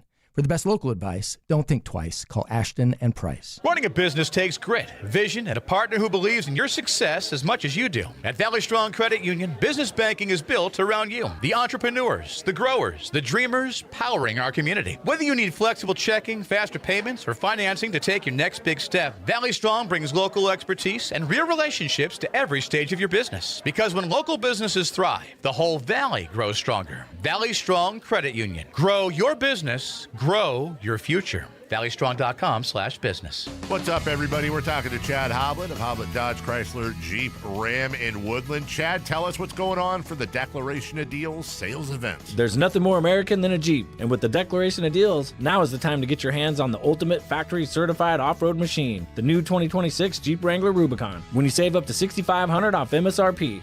What else do you have? We have it all. When you check out the certified pre-owned Super Center, we have over 200 vehicles waiting for you, including nearly 120 vehicles under $30,000. Whatever you're looking for, you can find it at Hoblet and take advantage of our award-winning customer service. As a fifth-generation dealer, you're not a number, you're family. Experience the difference and see why Hoblet wins award after award for customer service. Plus, you can search, select, and save through and see their entire inventory at HobletDodge.com. Unbeatable prices, unbeatable selection. Nobody beats Hoblet, period. $6,500 total net savings on select new 2026 Jeep Wrangler Rubicon after $6,000 Hoblet discount and $500 military or first responder bonus cash for eligible members. 3 net savings. Sample VIN 205698. See dealer for details.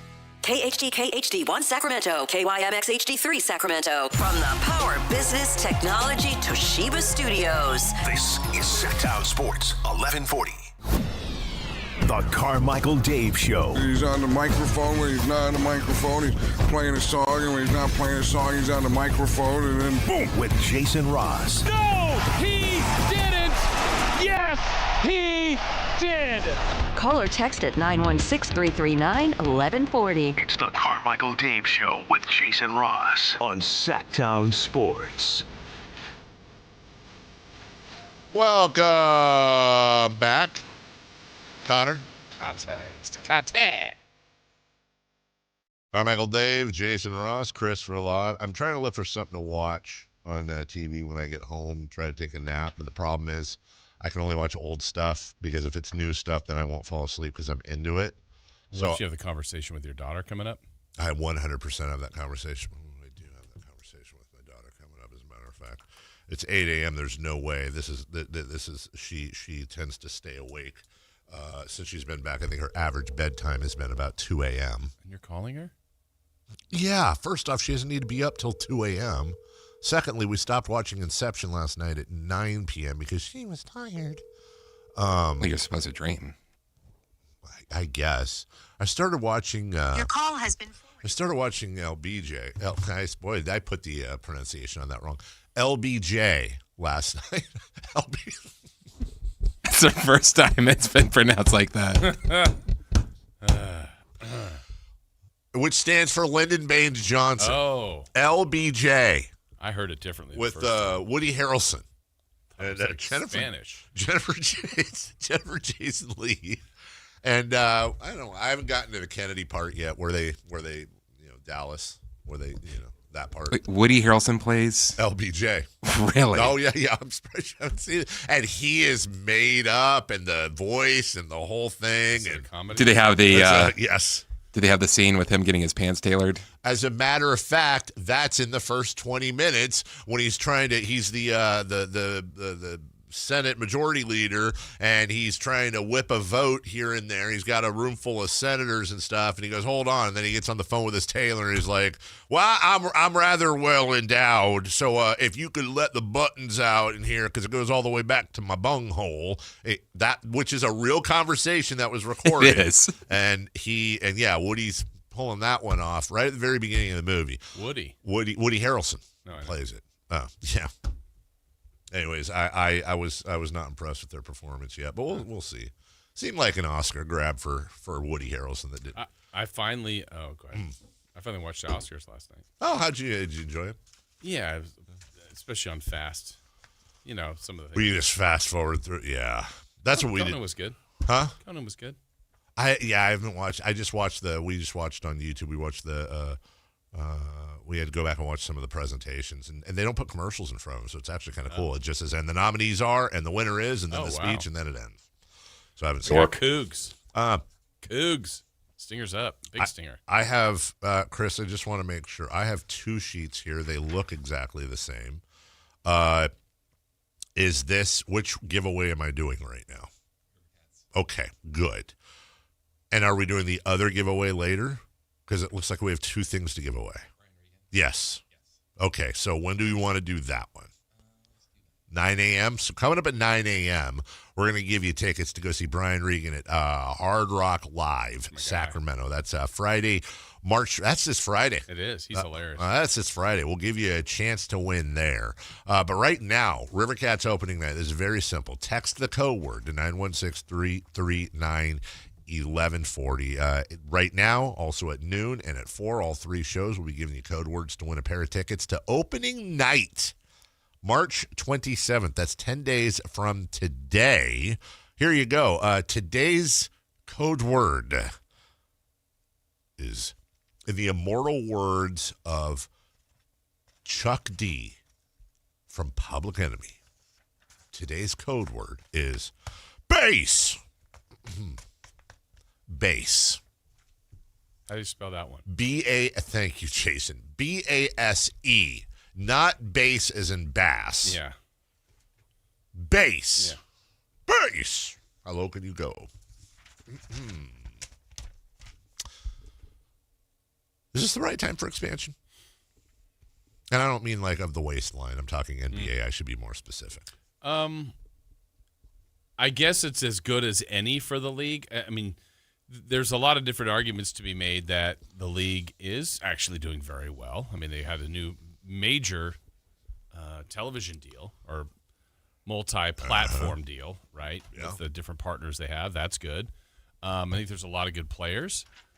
But, you run the risk, I guess, of adding 2 new cities, of watering it down a little bit, putting some, it feels like there's enough talent to field 2 more teams. But, you've got a G League that's going, that's building and getting better as a nice kind of setup for the NBA. But, look, they're going to get it, right? They have 2 interested cities, if not more. We talked a lot about Seattle earlier. The one I actually saw more people talking about yesterday was Vegas. Like, should it really be Vegas? It's always been talked about. Sure. But I don't know. Who would you put ahead of them? I don't know that I've seen others recommend Nashville. Now, or is that moving Memphis? I mean, you have 2. But I think you would have to move Memphis. Oh. So, like, would you move Memphis to Vegas? I don't know. Or is there another city that is worthy? But if you're going to move... Louisville's been mentioned before. If you're going to move Memphis, why would you just move Memphis to Nashville? That's what I mean. Yeah. Oh, I gotcha.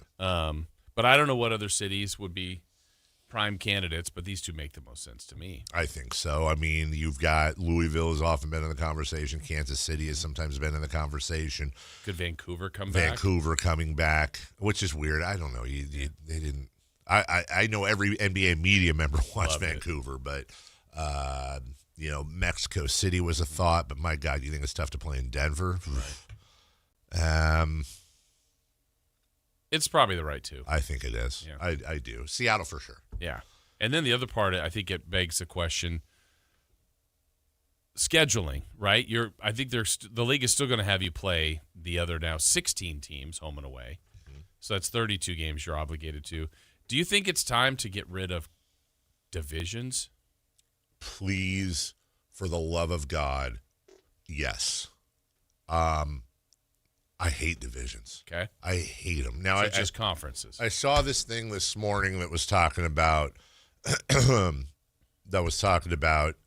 actually going with the NFL model, where you would have 8 divisions of 4 teams per a piece. And I don't remember what they all were, but it was like Portland, Seattle, Golden State, and Sacramento would make up the Northwest. The Pacific would be the Lakers, the Clippers, Phoenix, probably Vegas, and Vegas. Thank you. No, that's exactly what it was. And then you had like the 2 Florida. Anyways, and it made sense. Yeah. But then, to me, I think if you do that, I've always been the proponent. Then divisions have to mean way more than they do now, or it's just conferences. I think it's just go conference. No, but dude, when I look at the standings. I'm looking at the conference. They don't even. As a matter of fact, it's so bad that if you go to ESPN.com and you go to standings, it defaults to conference. Yeah. Nobody cares. Nobody cares about division. Like if you'd have asked me, I don't know who's in. What's the order right now in the Pacific? Now, I could probably get it right by piecing it together, but I'm not sitting here going, the Lakers are in first place in the Pacific. Well, is there any Laker fan out there, one Laker fan that's like, you know what, we got a 4-game lead on Phoenix in the Pacific. We might get a banner. No, they're looking at their race with Houston, Denver, Minnesota for the seeding in the West. Right. That's 100,000% exactly right. So you either make it like the NFL. It works partly because we had who was the team that won a division this year? Carolina. Yeah, that was 8 and 9, and then hosted a playoff game. And they were 8 and 9 in a 3-way tie at 8 and 9, and kind of backed in and hosted a playoff game, which is garbage. Right. So there is a flaw in that. It's like NFL does put power in divisions, which is fine. Yes. But you also run into that problem. So if we went into 4 team divisions, let's just do that now. And you say this year would be a good example. Portland's not very good. Sacramento's bad. Yeah. Golden State. And then who's the new Seattle? Let's say Seattle's an expansion team. They're going to be bad. One of those 4 teams would be winning that division, which right now would be the Warriors. Yes, by a half game, by the way, over Portland. And at 500? No, they're below 500. They're 33 and 35. So they're the Carolina Panthers That's of this exactly thing. right. And we're going, are we rewarding that? Yes. Or are we doing, so to me, you either lean in on divisions. Yes.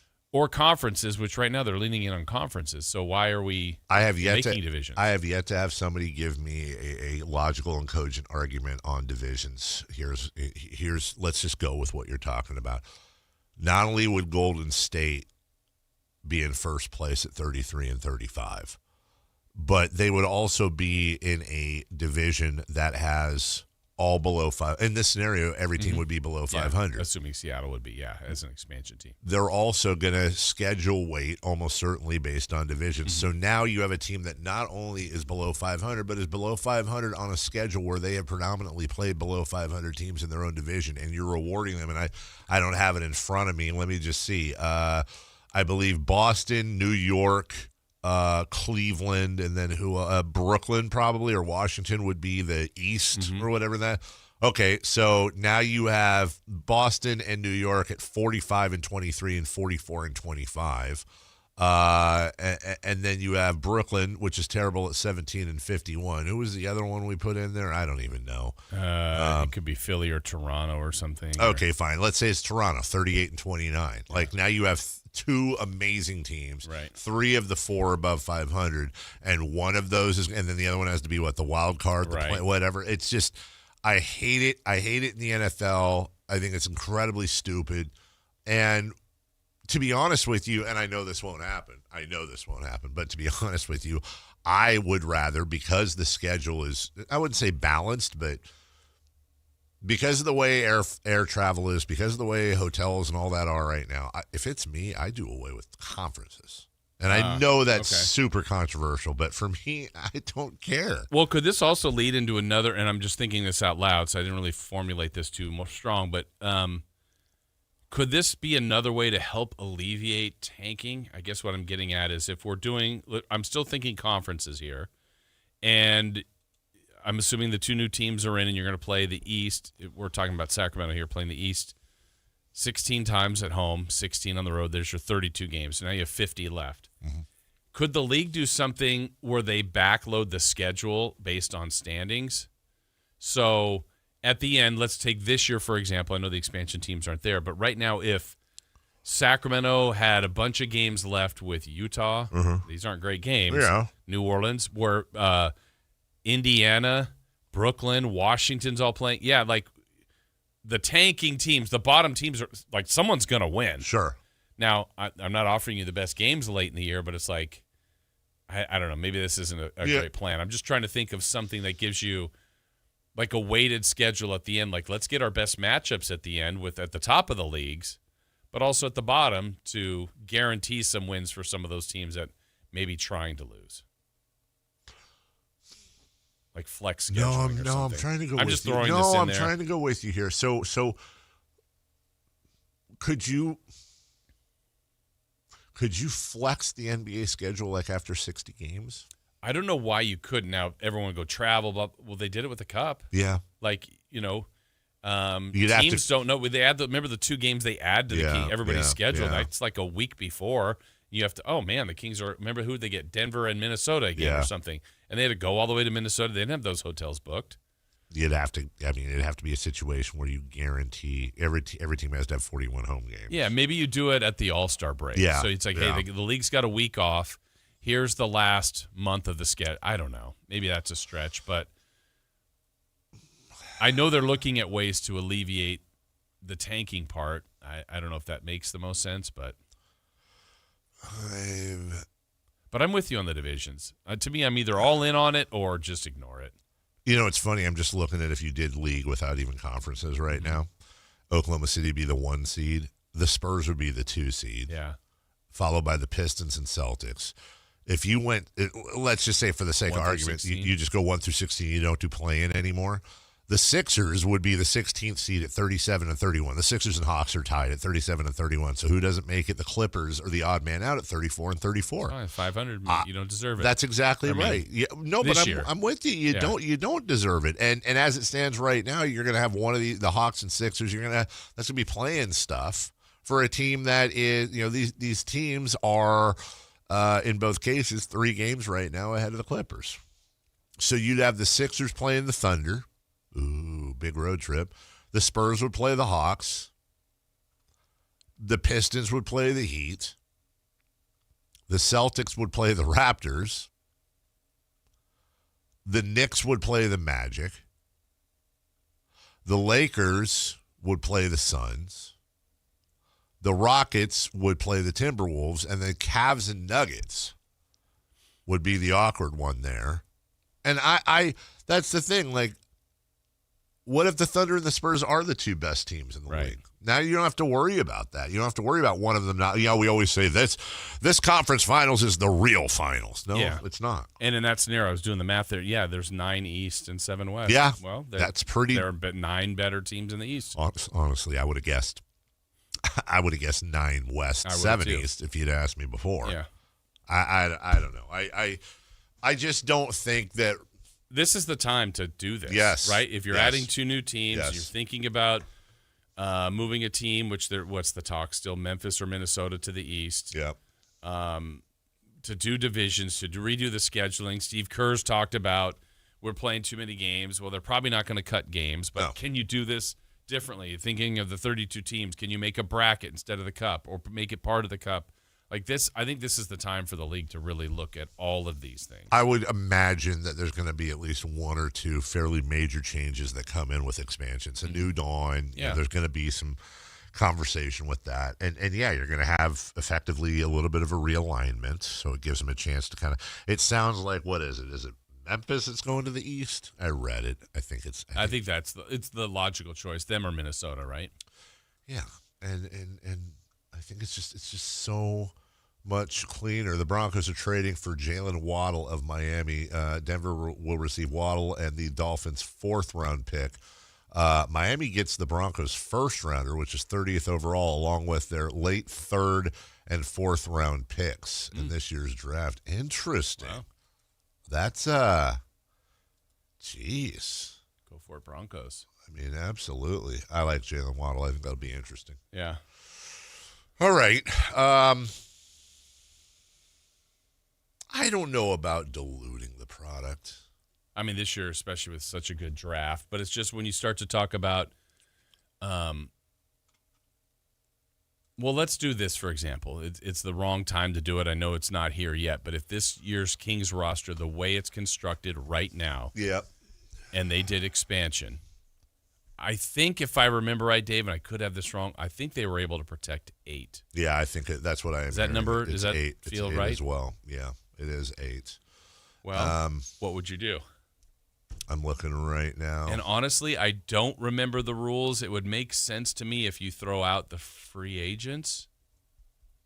Yeah. Because why would you be able to protect, let's just say Russell Westbrook's a free agent?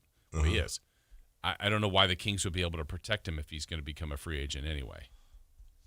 So now you're taking the guys that are signed going forward, and they still have more than 8 that are, but I need 1. Are you making a list? Yeah, I need 1 more. So if somebody is an upcoming free agent. So I got to believe that takes out Achua, Westbrook, Eubanks, McDermott that I know of. Yeah. I would. And maybe some of the two-way guys, maybe Plowden's. I don't know. That's what I'm wondering. I need to look. I'm assuming I thought Plowden was. I could be wrong. Actually, let me go. I can find this out real quick because I want to get this right. I have 7 written down right now of who you'd protect. Of who I would protect. Okay, my list. I just need to get here with the. Oh yeah, here we go. 8th in the league. Salary, Sacramento Kings. Okay. Westbrook not eligible. McDermott not eligible. Eubanks, Achua not eligible. Plowden not eligible. Okay. There you go. So then I'll take out him. And 1, 2, 3, 4, 5, 6, 7. Crap. I need.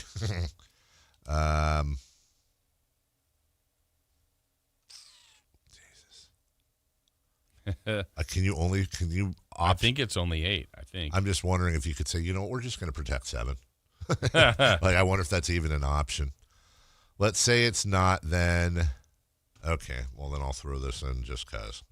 Here are the 8 I would protect. And again, if it was an option to oh, no, because wouldn't you have to protect your upcoming draft pick?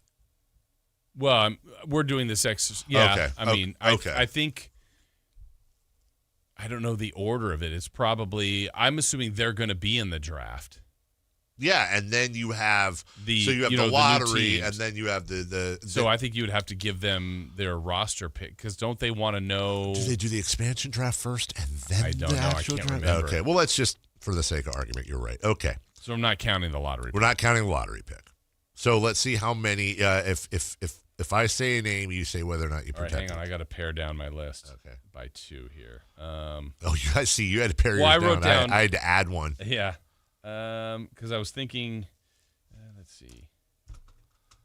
And everybody play along at home.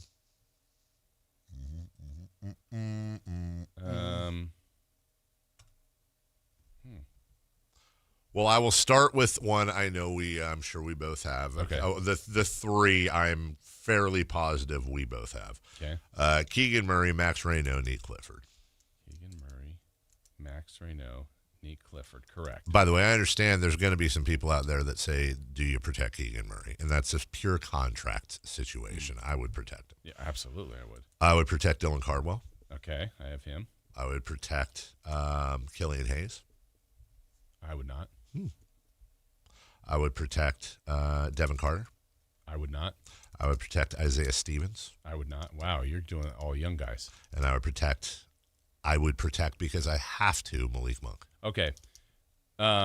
Here's where I'm different, but I feel like I would want this. I would know this intel going in. Yeah. So based on the trade deadline that we've had, yeah, I would have known how my conversations went on Sabonis, Levine, blah, blah, blah. If those were at least lukewarm, knowing that there's still a ton of value in those guys if someone wants them. If it's like, this is going nowhere. Yeah. Because I still would protect them to trade them as assets. There is an argument to be made, which I think is what you're doing. Like, oh, take Levine. Yeah. There's $42 million away from our I mean, that's why way back when the Kings last did this, I was of the mind like, would you be risky enough? Like maybe I'd put Weber out there just because Charlotte's not going to do that. Taking his They're money. brand new. They're not going to take that. Yeah. But I'm like, you can't take. I mean, Weber was too important to the team. So you went the other way. You're protecting the young guys, and it's like, all right, that's fine if Sabonis, if nobody takes them, if the two teams, then you just come back with those guys. And I would make an argument that Zach LaVine might be the best player on either of those expansion teams. Oh, he would be. Yeah. Well, I say that, but they're also going, we're going to spend, but this is what we're spending on, which in a final year would maybe be smart for them. Yeah. And but also then can you still get something for Zach in his final year? Yeah. I see what you did there. I 100% am trying to clear my books. And by the way, I would not expect that DeRozan, Sabonis, and LaVine would all get grabbed. I think, well, with the one team when it was Charlotte, you can only lose one player. Oh, really? Yes. Interesting. So, like, if someone took Gerald Wallace, everybody came back. Yeah. Everybody that the Kings put out there, they now are all back with the team. Is that true? That's what it was then. So now with two teams, I don't know. Maybe it's different. But, I mean, there's 30 teams putting players out there, but it might be different with two teams. Maybe you're allowed to take two players. If that's the case, and I think you're correct, okay, then I would change mine. I would the second one player, like if they took Malik, no, you protected Malik Monk. If they took Sabonis, then you're okay. Comes so back. Here's what I would do then. I would protect. Okay, no, I know exactly what I do. Okay, I forgot about that. I would actually protect DeRozan. Okay. I don't want them taking DeRozan. I can handle DeRozan's partial guarantee. Yeah. I don't want them taking DeRozan and not LaVine or Sabonis. You put the two biggest. I'd put the two big, and then I'd probably unprotect Killian Hayes. Yeah. Or Isaiah Stevens or something like that. I would be using the expansion draft specifically to try to get some cap relief. Right. And then the only thing that could be different is if it's two teams, maybe it's two players, but I don't know. That's a lot to lose from a team. That is a lot to lose from a team. We'll take a break. But maybe we could sign a waiver. Yeah. You can take we will actually only protect 7 instead of 8. Well, yeah, and we're looking at a bad team here, right? Yes. Think about some of these playoff teams that play 10, 11 guys, and if they're under contract, how about the Spurs and Thunder and making I've got to put good players out. Somebody good. Yeah. They're which is what the Kings were when it was the last time. You're like, Man, we have to put someone out there? I don't want to break up this roster. Fox, Wemby, Castle, Vassell, Harper, right off the top. That's 5 right off the top that you're 100% protecting. Champagny, Vassell, Keldon Johnson, Barnes, Carter Bryant. Golly. Bismack Biyombo, what are we doing? We'll take a break. When we return, the 49ers should just keep making little moves. Chugga, chugga, chugga, choo-choo. They had another veteran wide receiver. We'll talk about that and some other trades that happened as well next. The only place you'll find Keegan Murray is Sactown Sports. Out to Keegan Murray, straight away for 3, and Keegan knocks down the triple. Hey Sacramento, it's Keegan Murray, and you're listening to the home of Sacramento Kings, Sactown Sports. Your local sports leader. If your business depends on reliable vehicles, it's time to upgrade your fleet at myelkgrovechevrolet.com. We specialize in fleet pricing, bulk discounts, and fast approvals, so your team stays on the road and on the job. From work, trucks, and vans to fuel-efficient sedans and SUVs. We have the inventory, service, and financing to keep your business moving. Call or visit myelkgrovechevrolet.com today and ask about exclusive fleet savings. myelkgrovechevrolet.com. Driving business forward. Hey, it's Carmichael Dave. I got to tell you, I am so excited to get this decking project started with Trex Decking and Railings. From the first time I stepped foot in the showroom last week, I was so impressed. So many color options. Heat-resistant composite deck. What does that mean? That means I don't have to do any maintenance on it whatsoever. They even have a deck designer, so you can go online and see what your dream deck will look like on your house. Just visit Trex, that's Trex.com to get it started. Tell them Carmichael Dave sent you. Saturday, March 21st, history hits the gas. The 77th season opener at Stockton 99 Speedway. Tribute to Norman David. Gates open at 5 p.m. Get your tickets now at Stockton99.com. Guys, did you know your testosterone affects everything in your system, including how you feel and perform every day? Right now, Revive Men's Health Sacramento will check your testosterone for free. Knowing your T levels is the first step in understanding if you have low T. Your testosterone level impacts your energy, libido, sleep, weight, hair loss, mood, and even ED.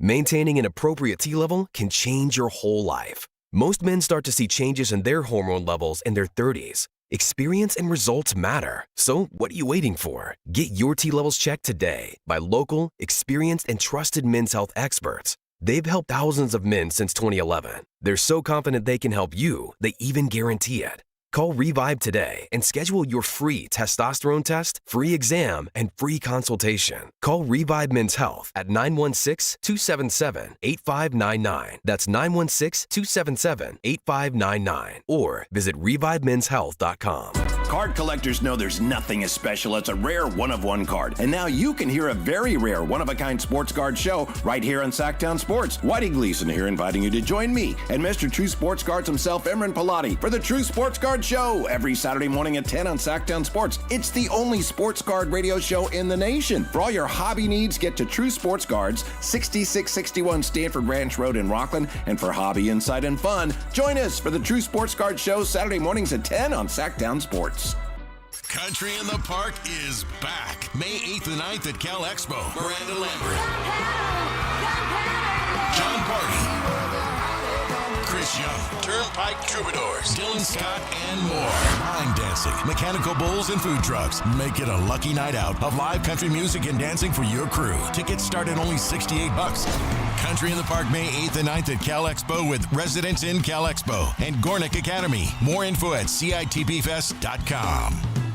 It's weird when you get a stalker. I'll never forget, I met her. She was outside, and she's a stalker, so, not hot. That's just what you picture when you picture a stalker. If they were hot, they wouldn't be a stalker. They'd be my girlfriend. From Saturday Night Live, his Netflix specials, and Peacock's Bupkis, Pete Davidson, live, Friday, April 10th, the venue at Thunder Valley. Get tickets now at ThunderValleyResort.com. Pete Davidson, live.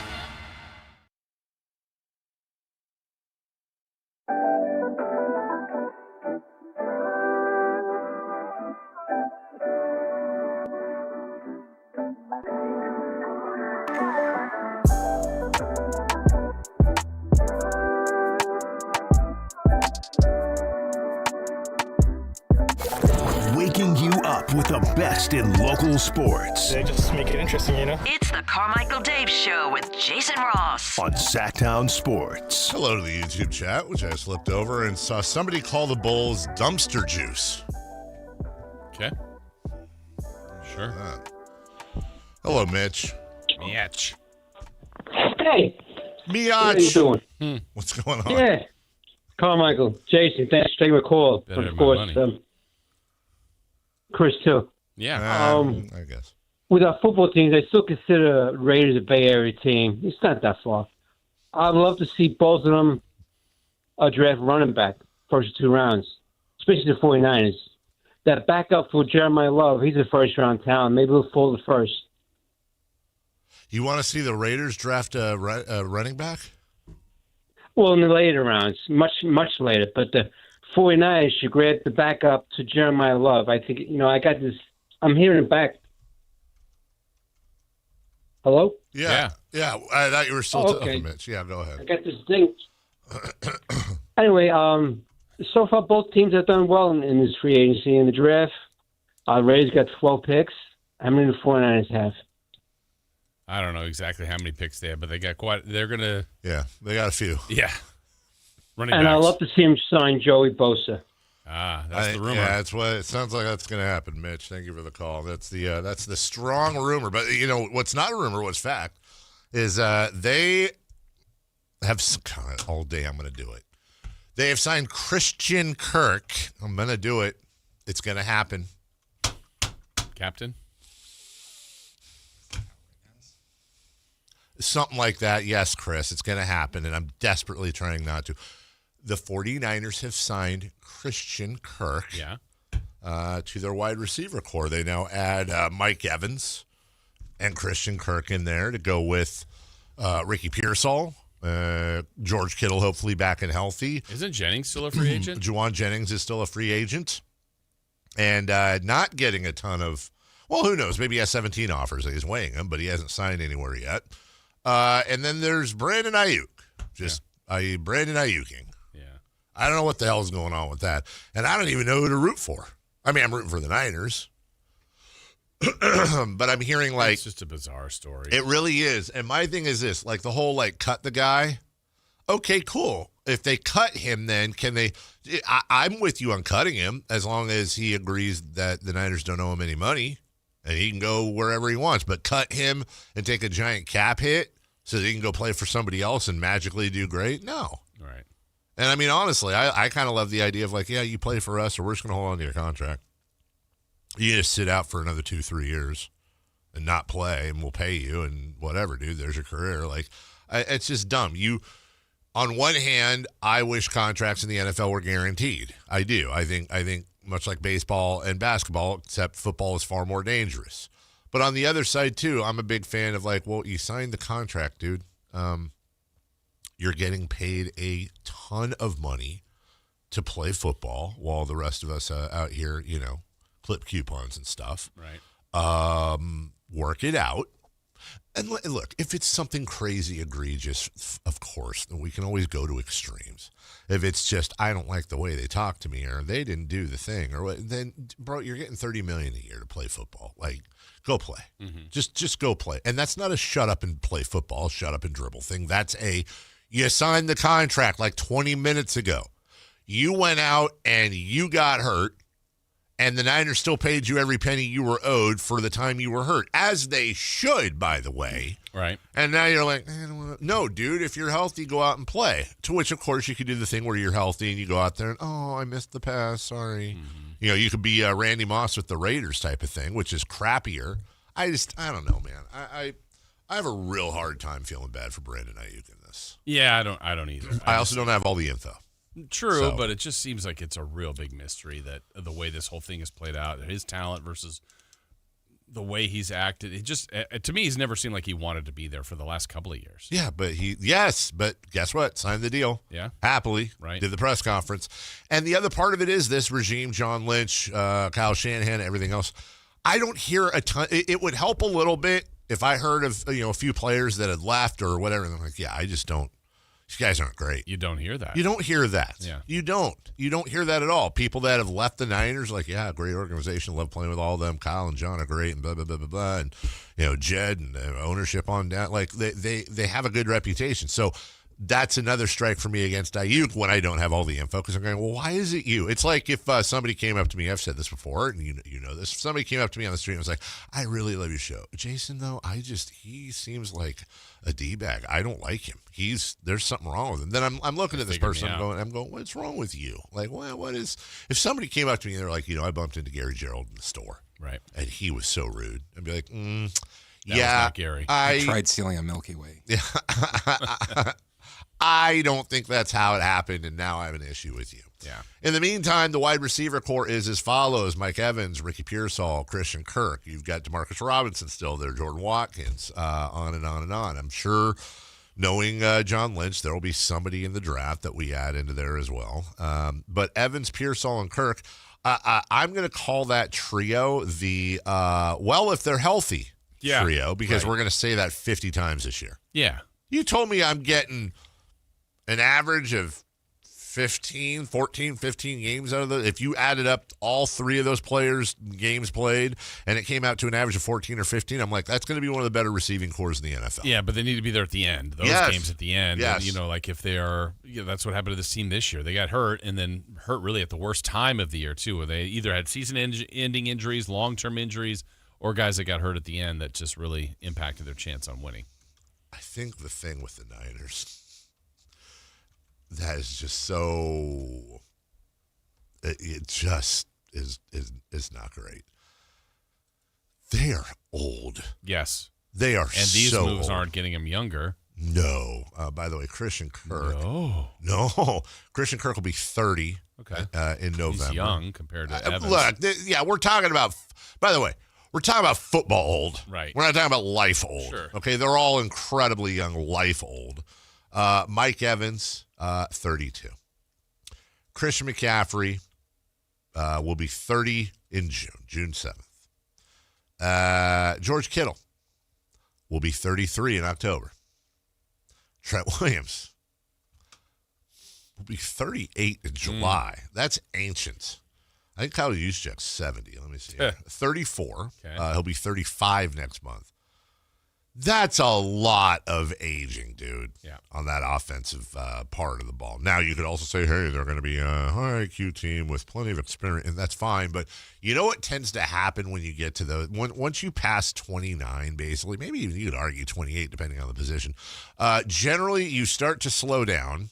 Generally, you start to get injured more, and you need look no further. When I saw the Mike Evans pick or move, look, dude, I love Mike Evans. He's a Hall of Famer. Anyone who plays fantasy football and has had Mike Evans loves Mike Evans. I love the way he carries himself. I love his professionalism. I love his numbers. He's one of my favorite receivers, really, of all time. Probably not in the top 10, but he's certainly in my top. I love the guy. I have nothing bad to say about him other than he was a model of health for the first 10, 11 years of his career. And then magically, the year before last, he missed 3 games and made that 1,000-yard mark by 4 yards to keep the streak going. Then last year, he missed 9 games. He's trending in the wrong direction, and now you're asking him to go out a year older, recovering from yet another injury, and what are we going to get out of him? Over under 10 games? I don't know which one I'm taking. Right. That's my big issue here, is that they're signing quality players if they're on the field. But you can flip-flop it. Christian Kirk played 13 games last year and 8 the year before. That's almost exactly what Mike Evans said, or Mike Evans did. So if you're, we still had the Ricky Pearsall thing, which miracle, very miraculously was even able to play any games his rookie year. He gets a full excuse for that. The guy got shot. Yeah. He gets an excuse for missing games. But now you have Mike Evans, and now you have Charlie Kirk in the back in the receiving core. You have Mike Evans and you have Christian Kirk in the receiving corps to go with Ricky Pearsall, and it's a matter of, are they going to play? Right. That's the thing. I'm going to go bash my head into a wall. We'll take a break. When we come back, what's hot, what's not, and 3 in the key for tonight's Kings Spurs game. You want to do that next, Jason? I would love to. We'll do that right after this. The San Francisco 49ers play on Sactown Sports 1140. Touchdown 49ers! Every game on your number one sports station. Don't miss the action on your local sports leader. Sactown Sports 1140. Febreze. New Febreze Air Mist has 50% more odor fighters and up to 30% more fragrance than the old formula. So now you can take on 100% more stinky odors, like sweaty gym bags, greasy cooking smells, and the after effects of the dog rolling around in something. Just spray, and new Febreze Air instantly restores just clean freshness. Smell you later, odor. Breathe happy Febreze. La la la la la. Get 5 quarts of Valvoline Full Synthetic Motor Oil and a MicroGuard Select Oil Filter for just $36.99. Limit supply. O'Reilly Auto Parts. Bring your visions to life with smart business buying tools and technology from Amazon Business. From fast, free shipping to in-depth buying insights and automated purchase approvals, we deliver everything you need to achieve your goals. Go to AmazonBusiness.com for support. Spring is here, and there's really nothing better than hitting the open road in a new Honda. Whether you're shopping new or pre-owned, Stockton Honda has the selection and savings, plus get top dollar for your trade. And while life's roads are often filled with bumps, buying from Stockton Honda couldn't be smoother. Wherever the road you travel might lead, Stockton Honda is happy to get you there. Come in today or go to StocktonHonda.com. Anytime, anywhere, it's all here. StocktonHonda.com. Cashback is not available on gas in New Jersey and Wisconsin. Couponing. Wow, you didn't strike me as the coupon type. Just trying to stay ahead of inflation. Gas, groceries, everything. It's all more expensive. I need to save wherever I can. Have you tried Upside yet? Upside? What's that? It's a free app that I use that pays cash back for every gallon of gas I buy. You've got to buy gas to get around anyway. Might as well get paid for it. Come on, does that really add up to anything? I've already made around $200. The extra cash helped pay down my bills, and I even had a little extra left to treat myself. And the Upside app is free? Totally free, and the cash back is real. You can transfer the cash right to your bank account. I'm downloading Upside right now. Download the free Upside app now to earn cash back every time you buy gas. Use promo code ENJOY to get an extra 25 cents per gallon on your first tank. You can cash out anytime right to your bank, to PayPal, or a gift card for Amazon and other brands. Just download the free Upside app and use promo code ENJOY for a 25 cents per gallon bonus on your first tank. That's code ENJOY for a 25 cents per gallon bonus. What's hot? Yeah, hot. Real hot. And what's not? It's not good. Brought to you by American Energy Heating and Air, Sacramento's complete heating and cooling company, and second opinion partner.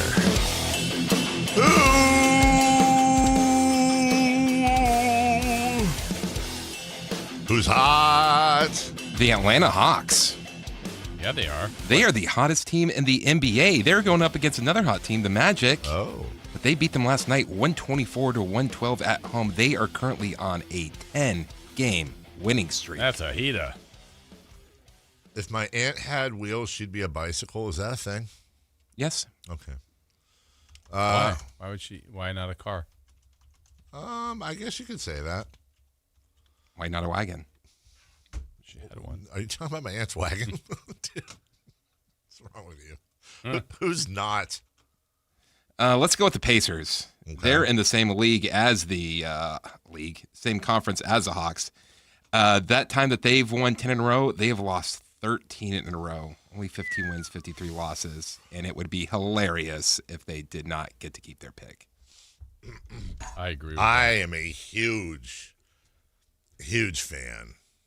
A huge fan of them not keeping their pick. I would be absolutely. When you talk about karma, isn't that like perfect for that? Yes, that would be karma playing it out. That would be good karma. That would, or bad karma for them. That would be proof of the existence of karma. Of course, they're going to get the number one pick. We all know how that goes, but yeah. All right. We got a lot to do here. Let's get to, I think we've got a 3 in the key for tonight's game. All right, that's fine. Roll tape. The Pittsburgh Steelers won a Super Bowl with a wide receiver named Santonio. Tonight, the Sacramento Kings play De'Aaron Fox and the Spurs.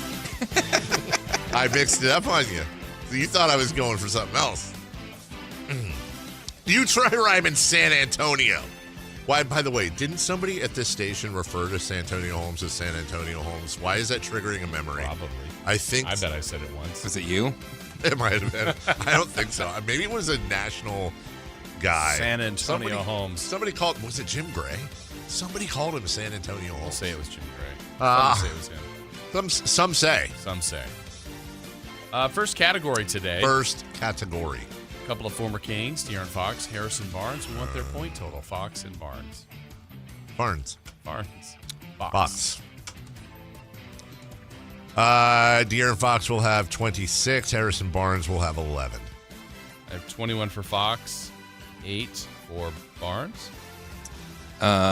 32 Fox, Barnes, 12. Next up, he's been on a heater. DeMar DeRozan, how many points for Debo tonight?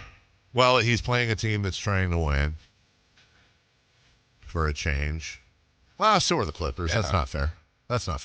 I say Charlotte. They close down a little bit. 24. Yeah. I'm going to go with even 20. Chris? 23. And then lastly, a random stat. Something you're predicting for tonight's game that you think will happen. I think I'm gonna go with 5 threes for Dougie McBuckets. Oh wow! Let's go with the Dougie McBuckets night. I like that. 5 threes for. They call him Dougie McBuckets. I'm going with a random prediction. Both coaches will win both of their challenges. They're going 4-0 in coaches' challenges. You're not just saying both coaches will win a challenge. You're not saying one coach will win a challenge. Say they're going to win both of them. 4-0. That means the refs are having a bad night. Wow. De'Aaron Fox will not be booed in the introduction. You're basically betting on 18th. Well, okay. However many thousands of people that are there, I don't know. To not boo. Mm-hmm. When you say not, okay, so what if he gets introduced and it's like everyone's clapping, but on the broadcast you hear what, like I could do it and have Chris lose. Oh my God, you totally could. That would be great. Like if you don't, Dave, Jason is no longer on the Kings broadcast. If you don't hear any boos, then at the very end just be like boo. Yeah, I should put it like in my phone. And then just play it from the side. Yes. Yes, just a sound effect. Well, you get the wrong one. You're trying to play the boo, but it's like, wah, wah. I'm fine with that. Okay. De'Aaron Fox will not be booed. I mean, he will be booed. I believe. But also, I think a large majority of that booing is just frustration at the situation. Yeah, I really do. Yeah, I don't think it's there. You still have your holdouts mainly on Reddit. They're like, he's a snake. He's a snake. He snuck his way out of here. How has Reddit been lately? It's a challenging year. I'm sure they're doing well. You know what? Let's see here, Jason. I haven't been on there in a few days. Fragile ego, fragile body, weak mind, weak spirit. Because I take that as like that was meant for me. No. Oh, okay. It's for De'Aaron Fox. Oh, I gotcha. I think this is a good topic. This has to be a good news segment. Is every once in a while we check in on Reddit. We go, what was the last thing? The latest thing anyone on Reddit said about me? Was it about good? You? Was it good or bad? Well, you said, how is Reddit? let's see. The last 3 things that were said about that my name was involved in was I didn't realize Sam Amick and Carmichael Dave had front office roles. I don't know what that's referring to. I didn't either. I don't think it's nice, though. Yeah. Rich Paul's a bum. Sam Amick's a bum. Wow, Sam getting a lot of strays here. Rich Paul's a bum. Sam Amick's a bum. Vivek is a bum. And Carmichael Dave is a bum. So there's that. And then the third is, I can't say that out loud. I frankly don't give a darn what Carmichael Dave has to say. So, I would say when you ask, how is it going? I would say it's pretty much the same. Are there ever any positives? Here's somebody saying that I have to scroll down, obviously, that I've been very critical of the organization. And that's a positive. That's rude. That's a well, like the in a fair way. In a fair way, like out of respect. No. Reddit hates me, and it makes me very sad because like I said, I used to have a very good relationship with Reddit. Yeah. I did they asked me to do an Ask Me Anything there years ago, and it was you go in and you answer questions. Reddit? Whoever the Reddit head, the head of the Reddit, the head it was. You go on. His name is Red It. Yeah, yes. Yeah, like Red Fox, but Red It. And related to It's It. He's from the It's family. And Cheese. Cheese It? Reddit, It's It. Are we seriously doing Mount It more? Fit. Let's see.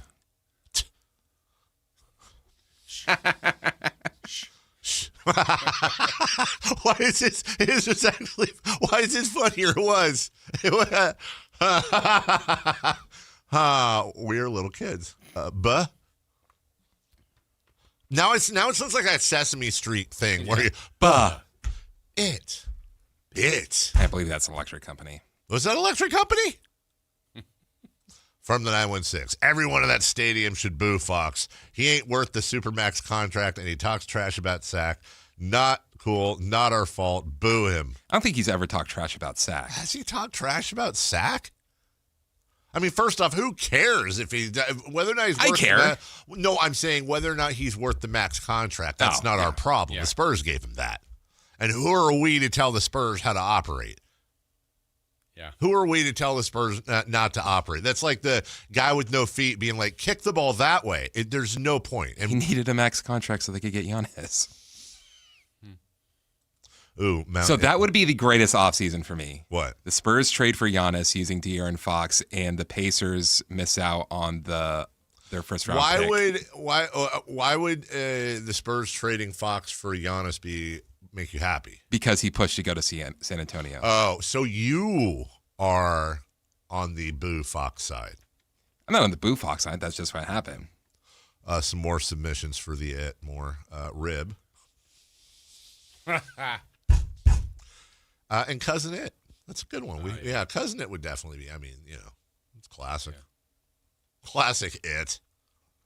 I'm fine. It is what it is. Yeah. It is what it is with De'Aaron Fox, and I wish him all the whatever. Yeah.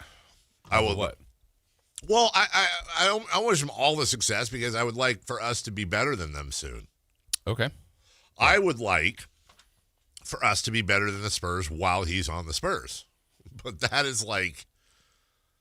is just almost impossible to believe. Okay, but if the Spurs should do well, they're going to be a playoff team. I don't know how well they'll do. Yeah. I think they have every chance to go pretty far. Will you find yourself rooting against them? No. Yeah. I'm actually probably going to be. The Fox stuff aside, I have always respected the Spurs. I always have. I've never openly rooted for the Spurs because I can't openly root for another team. I would say the Spurs this year will be the Thunder to me last year, where I look at the team, I look at the way they're put together, I look at how they run their franchise, and envious of it. And I go, you know what? If they won a championship, like I get it. I get it, and I'd be good with that. Like, I'm fine with that. Credit to them. I'd be the Oliver Twist character outside in the winter in the snow, like rubbing the hole in the window through the fog while everyone's dancing around the fire and raising mugs of mead and dancing to the Irish song, and I'm out there freezing, like, with my animal cracker. You didn't start the fire. I didn't. It was always burning. Since the world's been doing something. Turning? Yeah, well, it's flat, Jason. That's what I've been told. Well, we'll take a break when we come back. Speaking of De'Aaron Fox, let's get into that. Let's revisit that a little bit. Not in that way. I don't want you tuning out going, oh, I'm tired of it, which I understand. But just simply, what would we do differently now that we're a year in retrospect? And also, where's it all going? Where's it all going? Where are the Spurs going, and what outcome are the Kings over the next few years driving to? That's what I want to know. As we celebrate the drive into, we celebrated the drive into fall sales event a few months ago. Let's be clear about that. Let's talk about Rams, not St. Louis.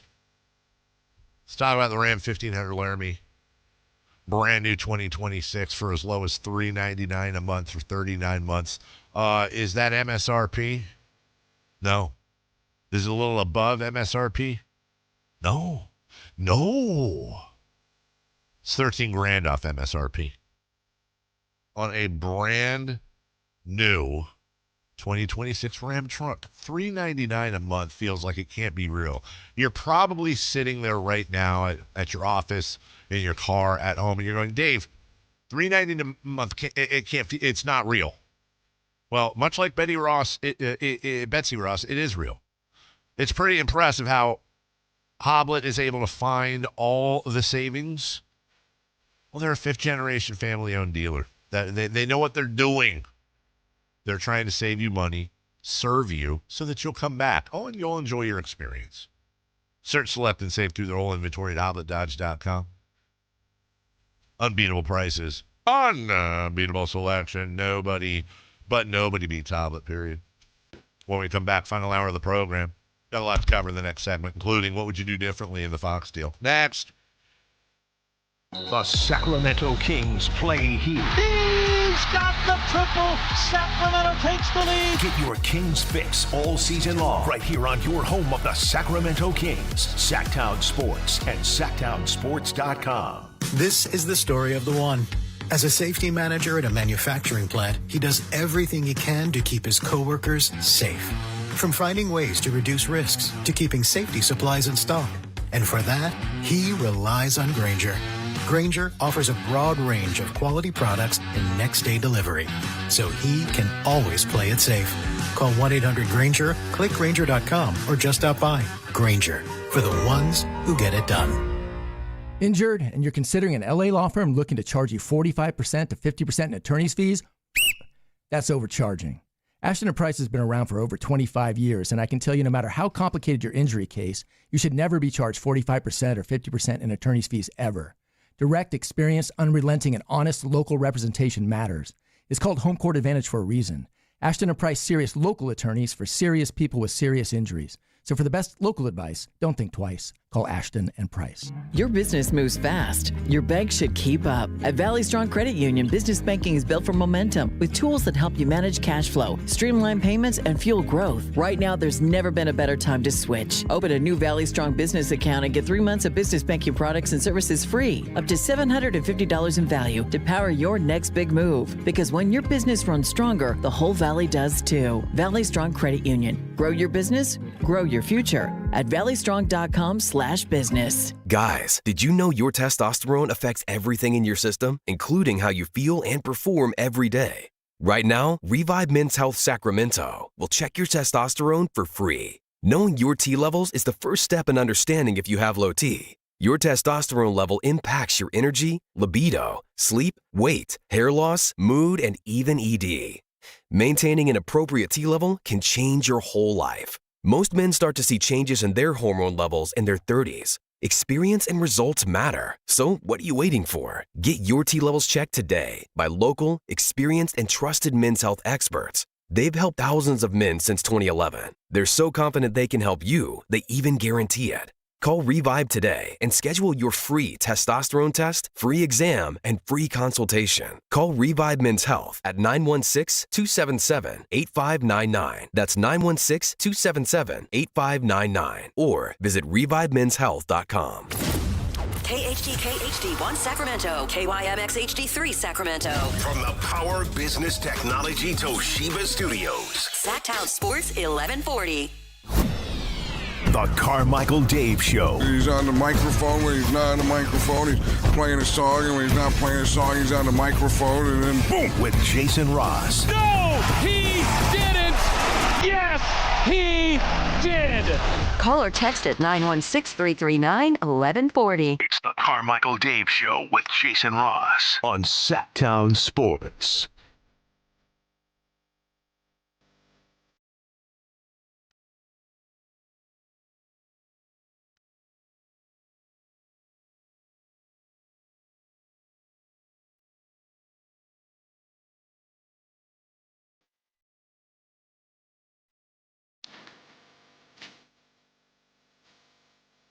The Terry Collins New York Mets.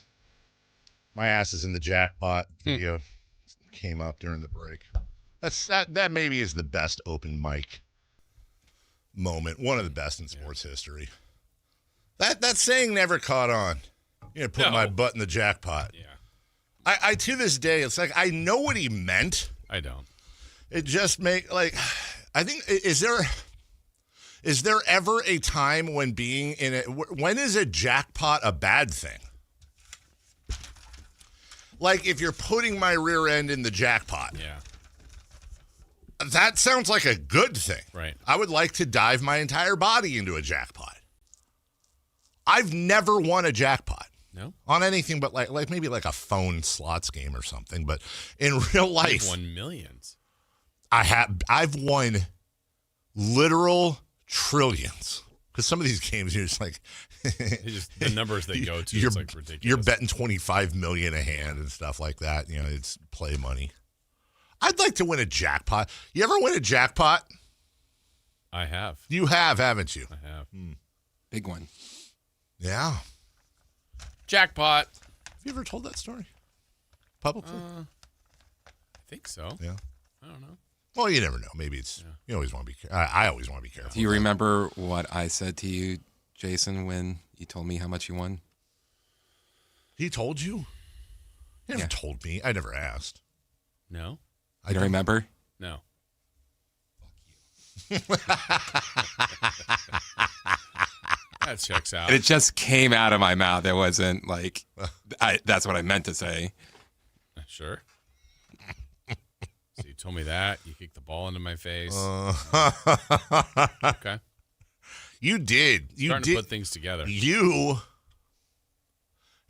I'm going to have fun with this because I know it wouldn't happen, but like serious question. No, not serious. Very unserious question.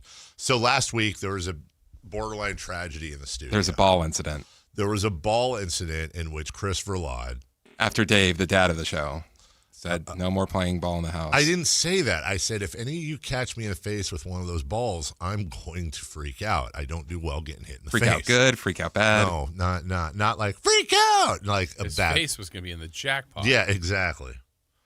So then, like, what was it, the next day or the day after? Was it the day I was home? Yes. Okay, doing the show from the house. So it was last Friday.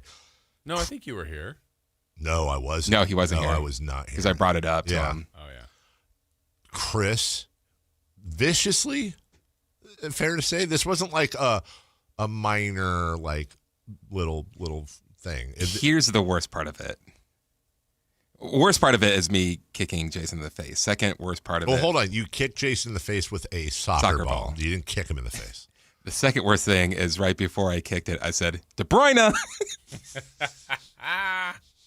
I didn't know that part of the story. And I said, oucha.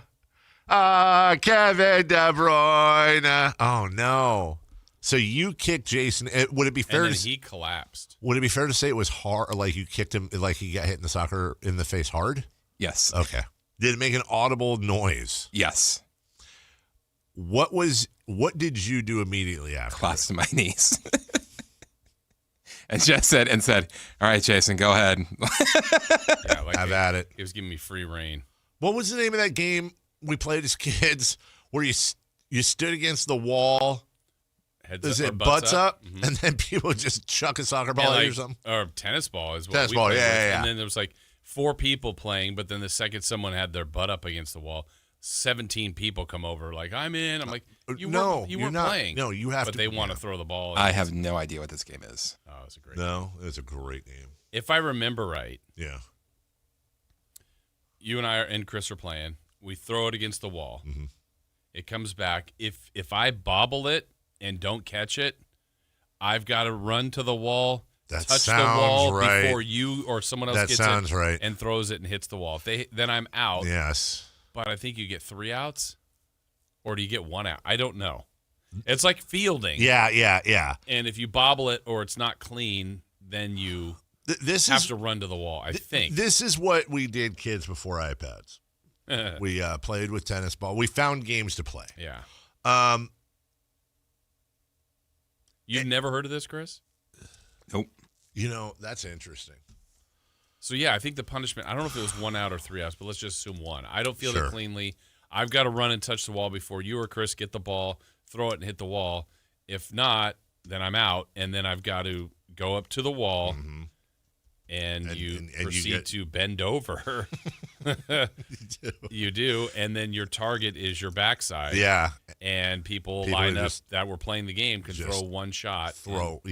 Make it happen. And you kind of hope you get hit there, or not at all. Some people miss. I know. But you hit the leg. Games have changed. The one I want to know, maybe somebody out there, because my kids never played this, but so there was a game. There were 2 games everybody played growing up at one point or the other in our generation. There was 3 Flies Up. Yeah. 3 Flies Up is where like one person would have the football, and you'd have like 4 or 5 or more people standing, let's say, 30 feet away. And they would throw it in the air to them as high as they could, and then and then the first person to catch it 3 times becomes the thrower, right?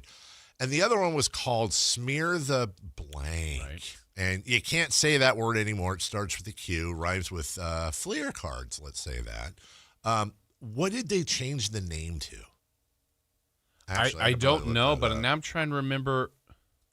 I played it. It's basically like rugby. So I think I have the ball. Yeah, and everyone is I'm trying to get past everybody. Yeah, and everybody jumps on you and tries. And if you can break tackles and you get to the other side, yes, you keep going. I honestly, I think it's it was like, oh, good, now everybody can hit me again. I don't know. And then if I have the ball and I'm running past, trying to get past you and Chris, and you guys tackle me, and then I think you have to get the ball away. I think it's something like that. And then if you get the ball, then we're trying to tackle you, I think. I don't know. I played it all the time. But what do they call it now? They might call it, I'm reading online, they might call it STQ. Okay. Kill the guy with the ball. It's basically what it was. That's basically what it is. That's interesting. Everything but kill. If you did a Mount Rushmore of playground games when you were a kid, am I correct in saying automatically Foursquare's in there? Were you a Foursquare guy? I played the hell out of some Foursquare. But not as like. Okay, we'll set that aside. I mean, it has to be on the list to be a candidate. Tetherball? Yeah. Kind of a dumb game. Yeah, tetherball was really stupid. Because, I mean, inevitably right in the face at some point, right? A lot. 100% right in the face. Yeah. Also, whoever was taller had a big advantage. Yeah. Basketball. Yeah. Hopscotch? Yeah. Did you play hang on. Monkey Wars? What's that? What is Where that? You get on the monkey bars and then you go towards each other and you're trying off. Yeah, and isn't that you can't kick them, but you're trying to wrap your legs around part of them and pull them down. Yeah. Okay. I don't think we had a name for it, but we played didn't it. either. Yeah. What's the one? Steal the Bacon. What at Madison Avenue? What is that? The old studio? What is that? Okay, wait. I'm just gonna say Steal that phrase. the bacon. Has anyone played Steal the Bacon? And then just see what happens. All right. 1-800-920-1140 or on the text line. 916-339-1140. Okay, it's probably another phrase. You didn't play that? What? Can you describe it? No idea what that is. Here's what I think I remember it being. Okay, so imagine... Jason grew up in the Depression. Imagine your class... Where they were actually trying to steal some bacon. No, that's not directed at you. That's a Depression joke. Not sad Depression, by the way. 15 kids on one side. Okay. 15 on the other. All right. And you count on 1, 2, 3, all the way through. So it's like... When you find out what your number is, I'm 7. I look on that side, I'm like, Dave's 7. I'm like, I'm going to beat Dave. So I think we had an eraser, like the chalkboard erasers, in the middle of the basketball court or whatever, and you're equal distant from each other. And it's like the teacher would go, 7. And then you'd have to realize it's your number. You sprint out, you grab the eraser and sprint back to your side. I've never even. It sounds like fun. It sounds like a bastardized version of Capture the Flag, which would be another nominee. But Capture the Flag was like you'd have a cone with a flag on it one and you're end, protecting it. And doesn't everybody? And I think everybody has flags in their pocket. And if you get your flag taken, you're out. But if you can capture the flag and then run back to your side, but this you was win. number like it was. Hey, I'm going to call. You had to be paying attention. 2, you had to be quick. It was like the shuttle run or whatever that is, back and forth. And so it's like if you can get the eraser back quicker to your side from the other, whatever the other number was. Does anybody have that? No? No, I don't. Is Steal the Bacon a sequel to Miss Piggy Gets a Hickey? That's great knowledge. Oh, a lot of people. Yeah, I wrote this down. I just didn't say it. Sorry. Red Rover. Red Rover, 100%. Yeah. But I think everyone got that. There was some moment at your school where it's like, okay, we can't play this anymore. There was a kid that broke his arm. Yeah. Close. That was the first. Where just dust flew up. I remember that I will never forget what Red Rover meant to my life. Red Rover is what gave me my first ever crush in my life. Specifically Red Rover. Because they were good at it? Or no, because the way we would line up in Red Rover was alphabetical. Okay. My real last name starts with W. And there was this other girl. Carmichael Wave? Exactly. And this other girl's last name started with W. You know how you have to. So we sometimes you link arms. In our cases, we would hold hands and then hold our arms out, right? So it was the first girl I ever held hands with, and I don't know what it was, man.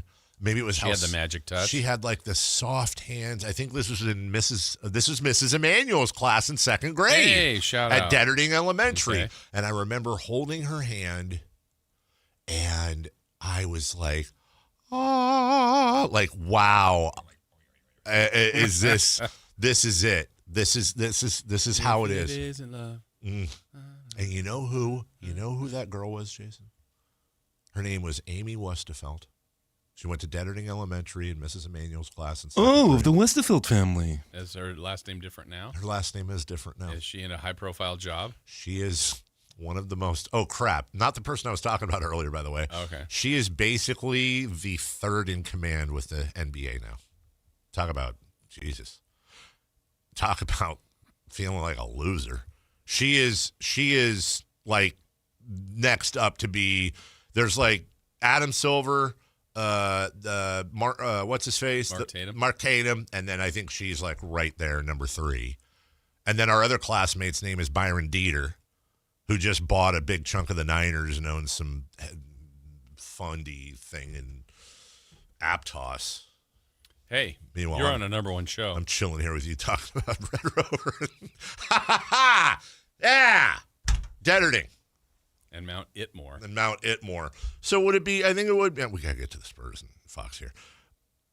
Okay, if I was going to say basketball, Foursquare, Red Rover, and tetherball. Okay, wait a minute. I'm remembering another name. I don't remember how you play.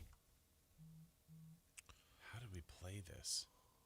Because the name is funny. Did you play Snake in the Grass? De'Aaron Fox is good at that. Snake in the Grass. Is it on the air? Yeah. Stupid. No? I just got a text from Color Guard. collect your sample in the next 5 days and return promptly. Man, they're after me. I'd see someone knew about Steal the Bacon thing. Our dear friend Courtney. She says, I played Steal the Bacon, but I don't remember calling it that. Okay, so what was it called? Yeah, what did you call it, Courtney? So ours was called Steal the Bacon, divided by numbers. There was something in the middle. In this case, it was a eraser, a chalkboard eraser. Whitey Gleason says he played Steal the Bacon, but they called it Pill for the Pork. A pill for the pork? By the way, Pill for the Pork sounds like something 100% different. Pig in a poke. Snake in the grass. Gosh, what was that? What the hell was describe snake in the grass? Were you literally like in the grass snaking around and trying to? Oh wow! Ooh, duck, duck, goose. Oh yeah, yeah, duck, duck, goose. Thank you, West Sac. What's the other weird one of that you say before? In Nebraska, they played duck, duck, gray duck, which I actually think makes more sense. Yeah, maybe, but because gray duck can go with. She has no idea what they called Steal the Bacon, but Heads Up 7-Up. Oh, for sure. Yeah. Oh, yeah. Classic when it's raining. Game. That she said classic rainy day game. I'm abbreviating Duck Duck Goose to. I would cheat by looking at the shoes. Can't do that, dude. Kickball. I think. Remember kickball where they'd have the big, usually a 4-square ball, and you'd boot it. And it would always be played like every school playground has that big chain link fence bubble behind you. Catch a foul ball. Yeah, every school. Well, okay. Are you ready for Snake in the Grass? Yeah. I looked it up. Thank you, Google. Google. Snake in the Grass, primarily a popular children's tag game where one or more snakes lie on the ground. So if I'm the snake, I'm in the grass, I'm on the ground, and you guys run. You have to run past me. Mm-hmm. And it seems pretty easy. Like, well, I'm going to stay way over here. Well, then there's always someone that gets cute, right? Like, I'm just going to run on this side, way away from Jason. Okay, fine. But then you may get close, and you may be brave, and you get closer and closer. I'm not going to run and hop over me. Well, if I touch you, now you're a snake. Now we have 2. And then now it's 2 against the rest of the team. And then we get Chris. Now there's 3 of us. And it's until you get the last person. So you start out with 1 snake? Uh-huh. But then how does what... This seems like really stupid. How does the snake catch people? Well, that's what I'm saying. Like at some point, so if I'm in the middle of let's say it's this room, and this is not a bad. I mean, you're in a backyard, let's say that has a decent width to it. I'm going to be right in the middle, and people are going to run on the edges at the beginning. Sure, right. It's like, well, this isn't fun. Yeah, because I can't get you, or I get closer over there. Then there's always someone that's like, I can do it. That just keeps like teasing and getting closer, and then sometimes you get them, and then all of a sudden I have 2. And we're 2 snakes, and then. But could you be like some? In theory, you could never get it. Yeah, you'd be some taint in the corner that's just like, I'm not going to get touched. Right. Okay. But, the snake. I don't know if you're. I think you have to be on your hands and knees. So at some point, it's like you're crawling, but like you have to run by me. I'm going to get closer, but you can dodge me. But at some point, someone's. I'm going to be the one that gets really close, and Dave's not going to touch me. And then, man, he got me. Now there's 2 of us, and then so on and so forth. Not the best game, but it's not the worst game. Yeah. Did any of you guys play Candle Tag? Candle Tag? Yeah. So it's like freeze tag. Yeah, freeze tag's great. But when you get tagged, you have to start shrinking. And I think you have to have your arms out or something, and someone has to run under your arms, and then you're not a candle anymore. Oh, yeah. Was freeze tag, did they go through your legs to unfreeze you? Yes, I think that's correct. Oh, that's just a bastardization of Candle Tag. Candle Tag. And then for some reason we had banned TV in the 90s. tag. What? It was something like me. I don't. It was a new invention at the time, so TV is everything. TV tag. I remember hearing that. I don't remember what it was. I want to get this Mount Rushmore down. I think I'm gonna. What do you have? You have too many. So I have Duck, Duck, Goose, 4-square, tetherball, basketball, hopscotch, Red Rover, capture the flag. See, I don't think you could put basketball in. TV tag is a playground variant of tag where players evade being it by crouching and shouting out a TV show title. That's what it was. Chris is probably really good at that Happy one. days. Yeah, right? WKRP. Should we define playground games as games that are primarily played on playground. Yeah, so like basketball doesn't count, baseball doesn't count. You could play that other spot. I mean, what about kickball? Right? Wouldn't kickball be one? But that's usually played in the field, right? well, we're not counting the field. Oh, I guess we are. Yeah, we are. Yeah, we are. We are. We are. Were there games on the swings?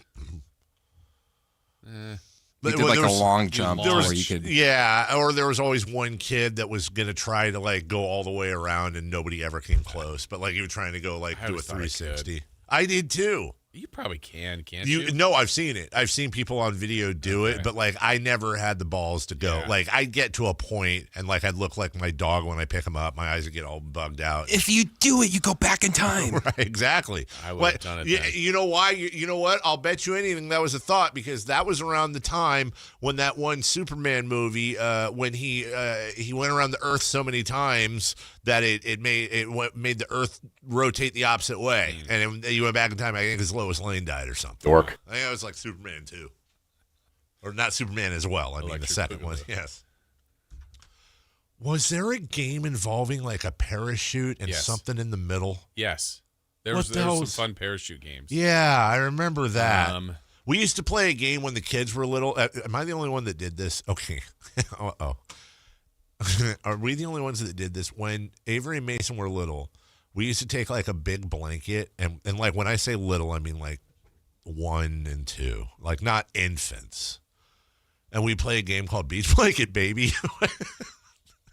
I shouldn't tell this. I think this and Melissa Beach Blanket Baby. That's exactly what we would just go, Beach Blanket Baby, and we'd like launch them. Not lift them. Lift them rapidly. And they loved it. It was so funny because the first couple ones, they were like, like they looked very uncomfortable.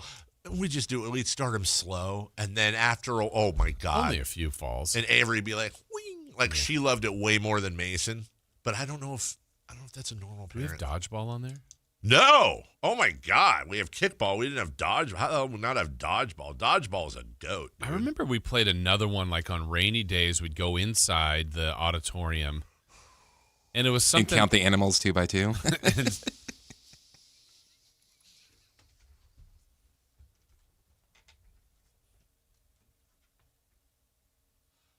I'm not supporting that. No, you're not. I'm not. I honestly had to turn my head in you were gonna sneeze in anger. Yeah, you were mad at him.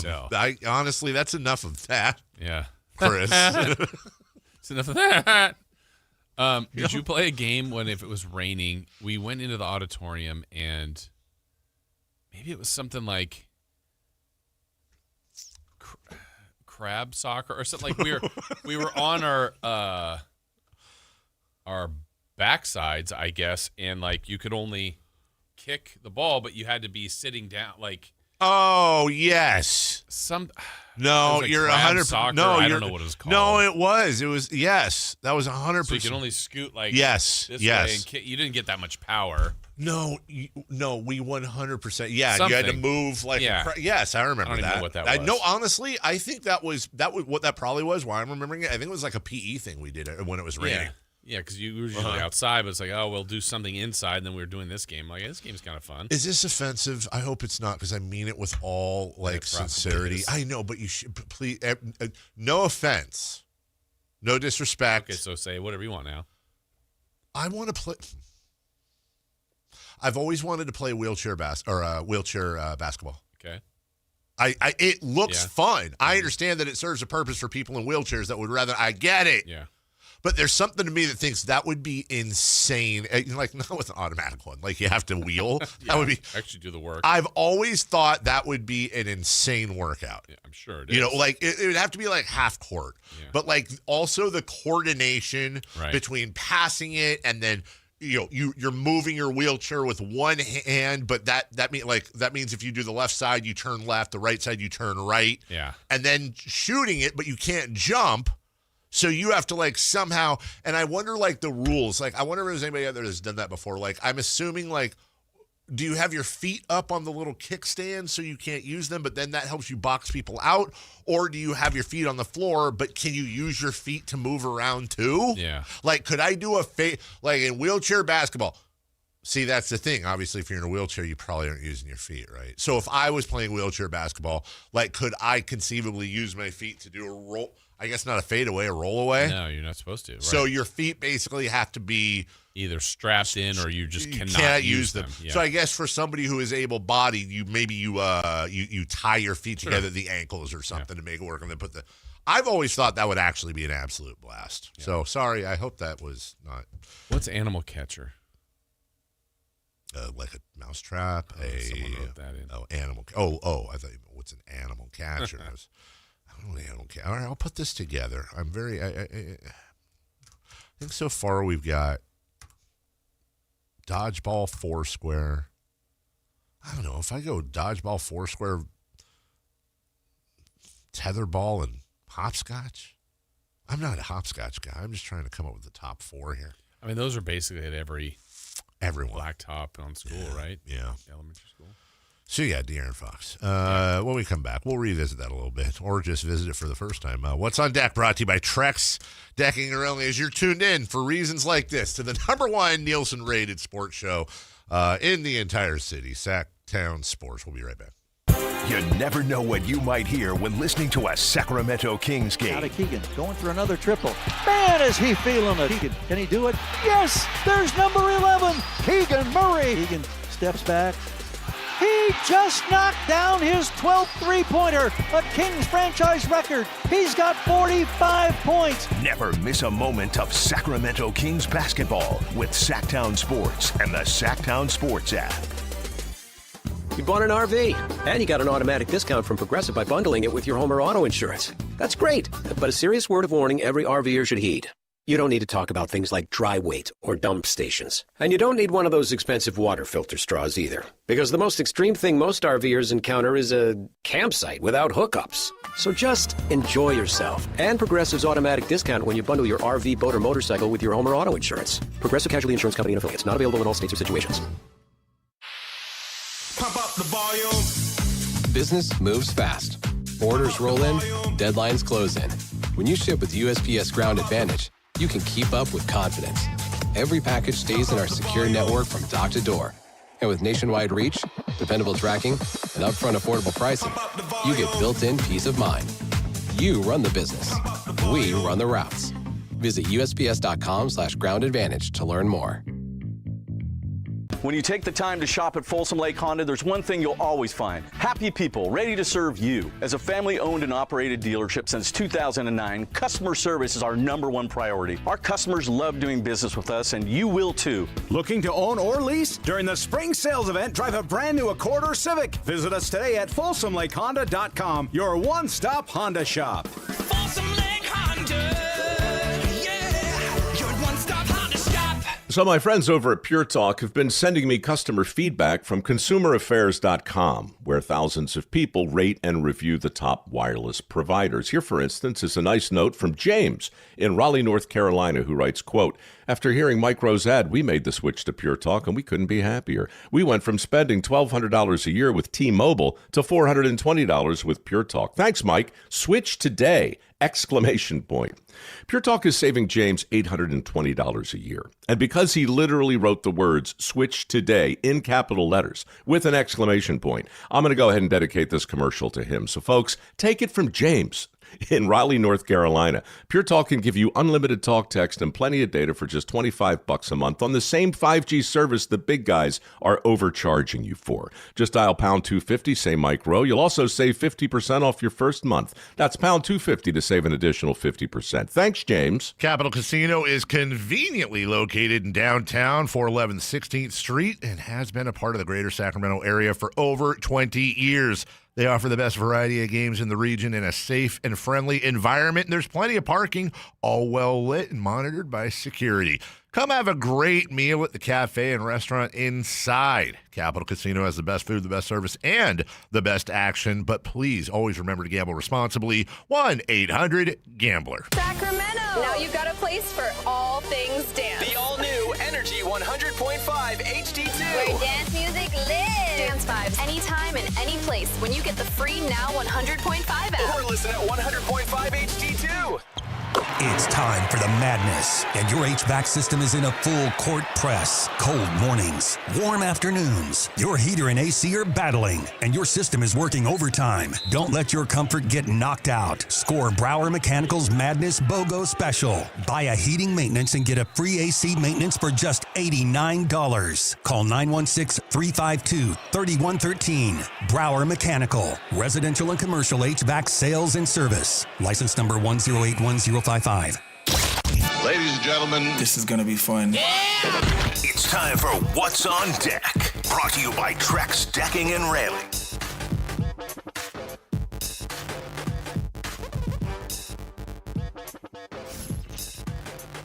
All right, What's on Deck brought to you by Trex Decking and Railing. We got a lot tonight. That's on deck, including the World Baseball Classic Finals, Venezuela, and the United States. You got Spurs and Kings. Fragile ego, fragile body, weak mind, weak spirit. Thunder Magic. Suns at Timberwolves. Sixers at Nuggets. And the NCAA tournament begins tonight with the first two games. Does it? Yeah. I know. This is weird. I know I cared about this game a few years ago when UCLA was one of the 11 seeds and they played Michigan State, another 11 seed. But tonight you've got Texas and NC State and then UMBC versus Howard. Ooh. Huge matchup. Huge. Honestly, this time it's for real. Yeah, it is. We like to let our people wait for these games to happen. And did you already mention, do we have the W? Yeah, I mentioned it. Yeah, even though I put the wrong teams in there. That's all right. Yeah. You said no rematch with Italy. Nope. No rematch with Italy. This is good. You got Spurs Kings. I know you already went through this, but you got Spurs Kings. You got the WBC final, and you have a couple of tournament games to put on the corner. Also, you should be finishing up your brackets here pretty soon. Yeah. What do you think our total is right now at our pool? Right now, these are in. Yeah, in and finalized, which is still pretty early for us, but 120. Ooh, wow, that's a lot. No, we're at like 60 something. But it's usually over 200, right? Yeah. Oh, okay. Wow. We'll be there. Or don't. Yeah. It's better odds for us. Smaller pool. If I'm rooting for myself, but I'm rooting for you second. No, I'm rooting for Mason second. Sorry.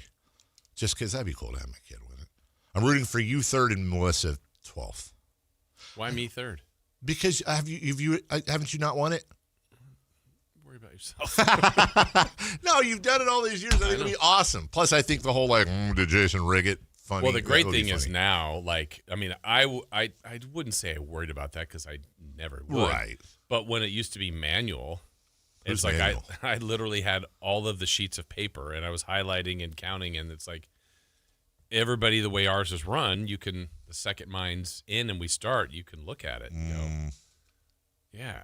And you get far enough in, I know you do this. You're one of the few that do it. Like you'll call me on a Saturday and you're like, okay, if Carolina beats Clemson, I think I can finish third. I'm like, okay. I mean, you've obviously figured out he's like, well, because this guy and this guy's blocking me and she has this. Yeah. But if this, I'm like, okay. If I'm in it and it gets close, you start doing your research. I'm like Russell Crowe in A Beautiful. I'm like locked in my room. You're like, I'm the second highest with Houston. So, okay. Yeah, I really get into it. I get obsessed. I can tell you pretty much once we get down to those final few, you know what I think? Here's the funny thing. You know what? I don't think I could be wrong here. I don't think I've ever won a round.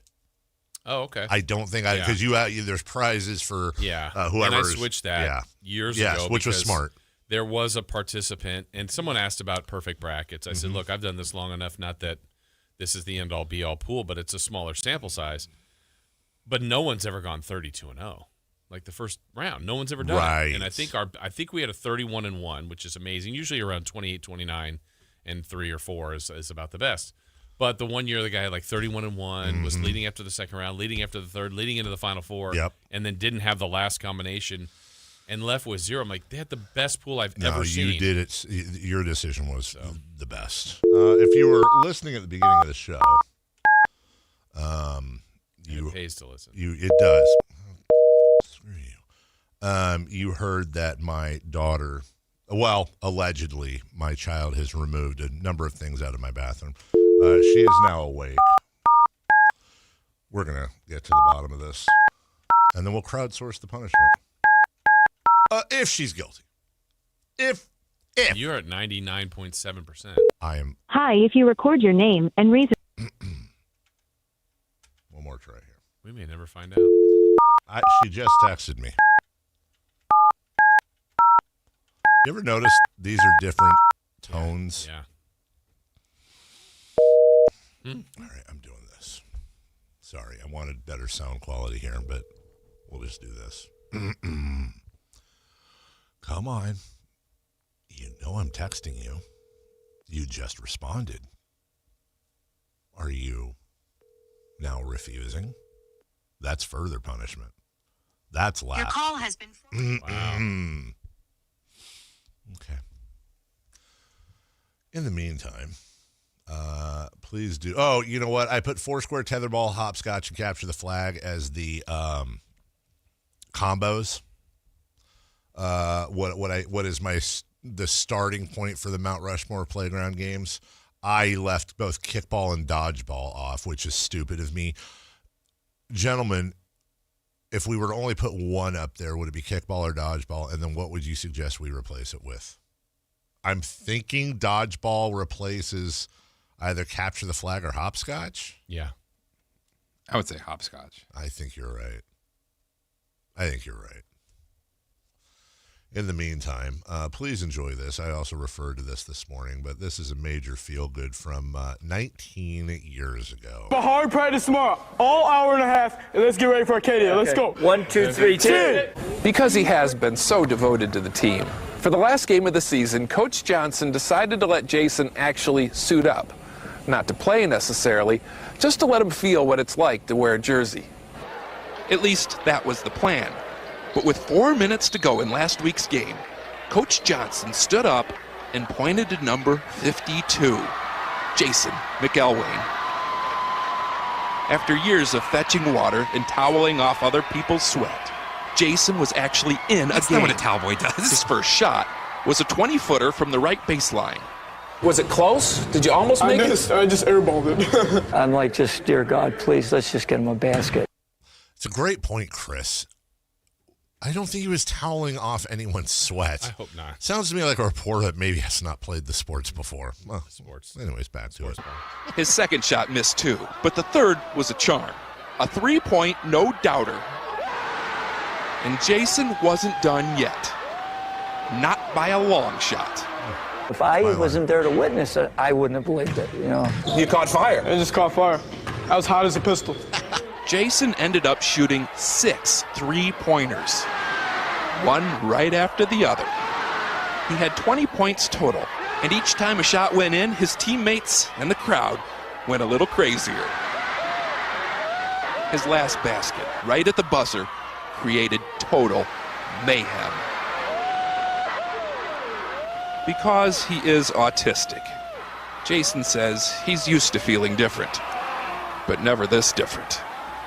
Never this wonderful. Steve Hartman, CBS News, Rochester, New York. Obviously, you fire the coach. He's not playing him enough. I was just going to say the same thing. The last Points 4 per minutes, minute. dude scores 20 in the final 4 minutes, 6 of them threes, and you've been sitting him on the bench all year? Yeah. What the hell? That's the moral of that video. I couldn't agree with you more, Jason. Sorry, Coach. That coach needs to go.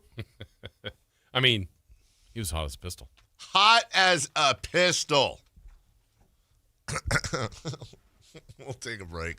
When we come back, Matt and Kayla join us for a little crossy-talky. Also want to remind you, I think, that you can be the 5th caller right now at 1-800-920-1140. Get yourself a pair of tickets for Brian Regan. Hard Rock Live Sacramento this Friday. Hey, Billy, what are we doing this weekend? I don't know, Ethel. Oh, my God, I won tickets from Sactown Sports. That could be you, Billy and Ethel. 916-339-1140, 1-800-920-1140. Pair of tickets to Brian Regan. If you were the what caller again? Fifth caller. In honor of De'Aaron Fox returning tonight. I get what you're doing, Jason. We'll be right back after this. Think you got the perfect bracket? Prove it. Enter the Sactown Sports 1140 Basketball Mayhem Bracket Challenge for a shot at $1 million.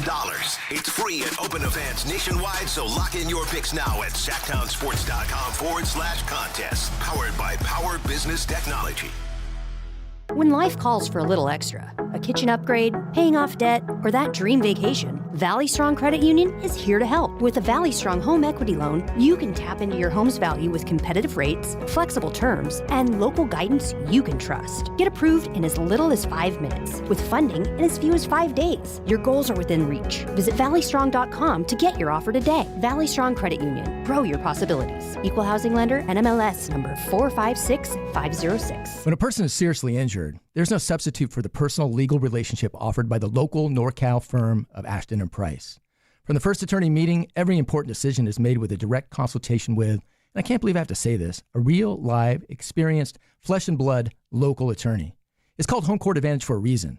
Ashton and Price, serious local attorneys for serious people with serious injuries with no fee until we win. For the best local advice, don't think twice. Call Ashton and Price. Jackson Hewitt will do your taxes for $149 or less, no matter how complicated. So if you're a delivery driver, /handyman, /wedding DJ, you pay only $149 or less. We're talking to you, waitress. Check, please. /pet sitter, /influencer. Just $149 or less. Want your refund to work as hard as you? Hurry. Don't wait. File with Jackson Hewitt today. Limited time offer for new clients on federal returns. Participating locations only. Terms at jacksonhewitt.com/149. Get in the zone, AutoZone. John always listens to his truck. So when his brakes start talking, he goes to AutoZone, where a helpful AutoZoner gets him the right parts. If John has time to put them in, he borrows a kit with Loan-A-Tool. And if he doesn't, he gets a free shop referral. No hassles, just help. Everything you need, nothing you don't. Get in the zone, AutoZone. Deposit required for Loan-A-Tool. Restrictions apply. What's up? We're talking to Chad Hoblet, Hoblet Dodge, Chrysler, Jeep, Ram, and Woodland. Chad, what's going on for the Declaration of Deals sales events? We're pledging our allegiance to deals and savings. Right now, you can save up to $15,000 off MSRP on new 2026 Ram 1500 crew cabs, or save thousands of finance charges with 0% financing for 60 months and up to $9,000 Hoblet discount. Wow, 0% and up to $9,000. That's pretty amazing. We're here to help you save on your next new truck. Plus, with over 400 new Rams available, your perfect Ram is waiting. And if you didn't hear, the iconic 5.7-liter Hemi is back. We have over 60 available with 40 in stock. Search, select, and save through their whole inventory at HobletDodge.com. Nobody beats Hoblet, period. 15,000 total net savings on select new 2026 Ram 1500 Laramie after $57.94 factory rebates, $82.06 Hoblet discount, and $1,000 Hoblet business owner bonus with proof of business ownership. Rebates include $500 military or first responder bonus cash for eligible members. 5 at this net savings, 0% for 60 months, must finance through SFS for well-qualified buyers in lieu of all rebates. $16.67 per thousand borrowed. See dealer for details. Hagen Oaks knows you can buy a driver off the shelf anywhere, but Hagen Oaks is the only place where you'll find total game fitting. The Hagen Oaks TrackMan-powered player performance studio fits clubs to your swing. Ping's Ballnamic Ball Fitter finds your optimum golf ball. The putter fitting studio makes you a better putter, and FootJoy's 3D foot scanner finds your correct fit. In fact, Hagen Oaks will fit you from head to toe with equipment and apparel to make you the player you want to be. It's total game fitting, and it's only at the Hagen Oaks Golf Super Shop, Fulton Avenue at the Cap City Freeway. It's time for the news of the day. The latest headlines, the biggest stories, hard-hitting analysis. Yeah, this is none of those things. And now, here's Carmichael Dave and Jason Ross.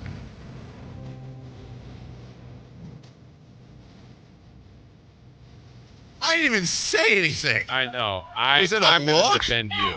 I was laughing at something Jason said. Well, Jason and I were having fun with Matt before he was here. And then they walk in just now. And I say no word. Kayla just looks at me and goes, what the F are you looking weird? Whatever she said. It had a profanity in Awkward it. or something. Yeah. You're looking awkward. I'm looking awkward as your greeting of the day. I came in and it was like you had your tail tucked between your legs. Yeah, why are you being weird to my partner? I wasn't. Hey, Matt, how's your day? Oh, HR, wow, HR. We talked about it earlier. Oh, it's caught on camera. Yeah, aggressive. We were trying to say, like, if their people aren't wearing green. Sure. And they get pinched. Yeah. Will there be HR violations Ooh, I reported bet. in the country this I day? picked a good spot. What, his bum? Wow. My mom would always His pinch bum? like people's bums. Mine was my Aunt Cookie, dude. Yeah, what is that? I don't even know. So weird. I don't. She doesn't care. For the record, I did not do that. Pinch the It's only when she walking has in a little couple late. brewskis. Yeah. I was thinking that Alan Stiles is filling in for you guys this morning. Why? Wow. Because no one was here when That's the a music great started. point right there.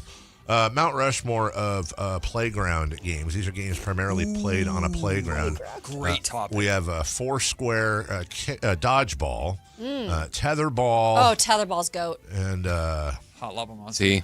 What? Hot Lava Monster. How about wall ball? Hot Lava What is this Monster. game? We talked about Hot wall Lava ball. Monster was legit. What is it? So Hot Lava Monster is yeah. on the playground. You can't touch the bark Yep. of the playground, so you can only climb around the playground. like but the that lava it's a game of tag where the lava monster can run on the playground and on the bark, but you cannot touch the bark. If you touch the bark, you are out. That's a good one. Hot Lava Monster. Yep. Look we it played up. That. So we were going generational. I thought your favorite one was try not to fall. Or try to use your hands to fall. No, that was my family had to teach me how to fall. That's true. Oh my god. How can I fall? It's a true story. So I talked to our friend Courtney during the break, who is like one generation behind you and I. Porky? basically. Courtney. It's a dog. And she did not play STQ. Uh-huh. Or she did. She did. That's, Oh, yeah. That's Yep. the game they used to call Smear the... Yep. Right. Yep. Oh. Which was a staple of our childhood. Yeah. Did you guys have this growing up? I Because you'd don't- be a generation behind her. You did. Yes. I don't think. Very familiar. If we did, I don't think I participated in it.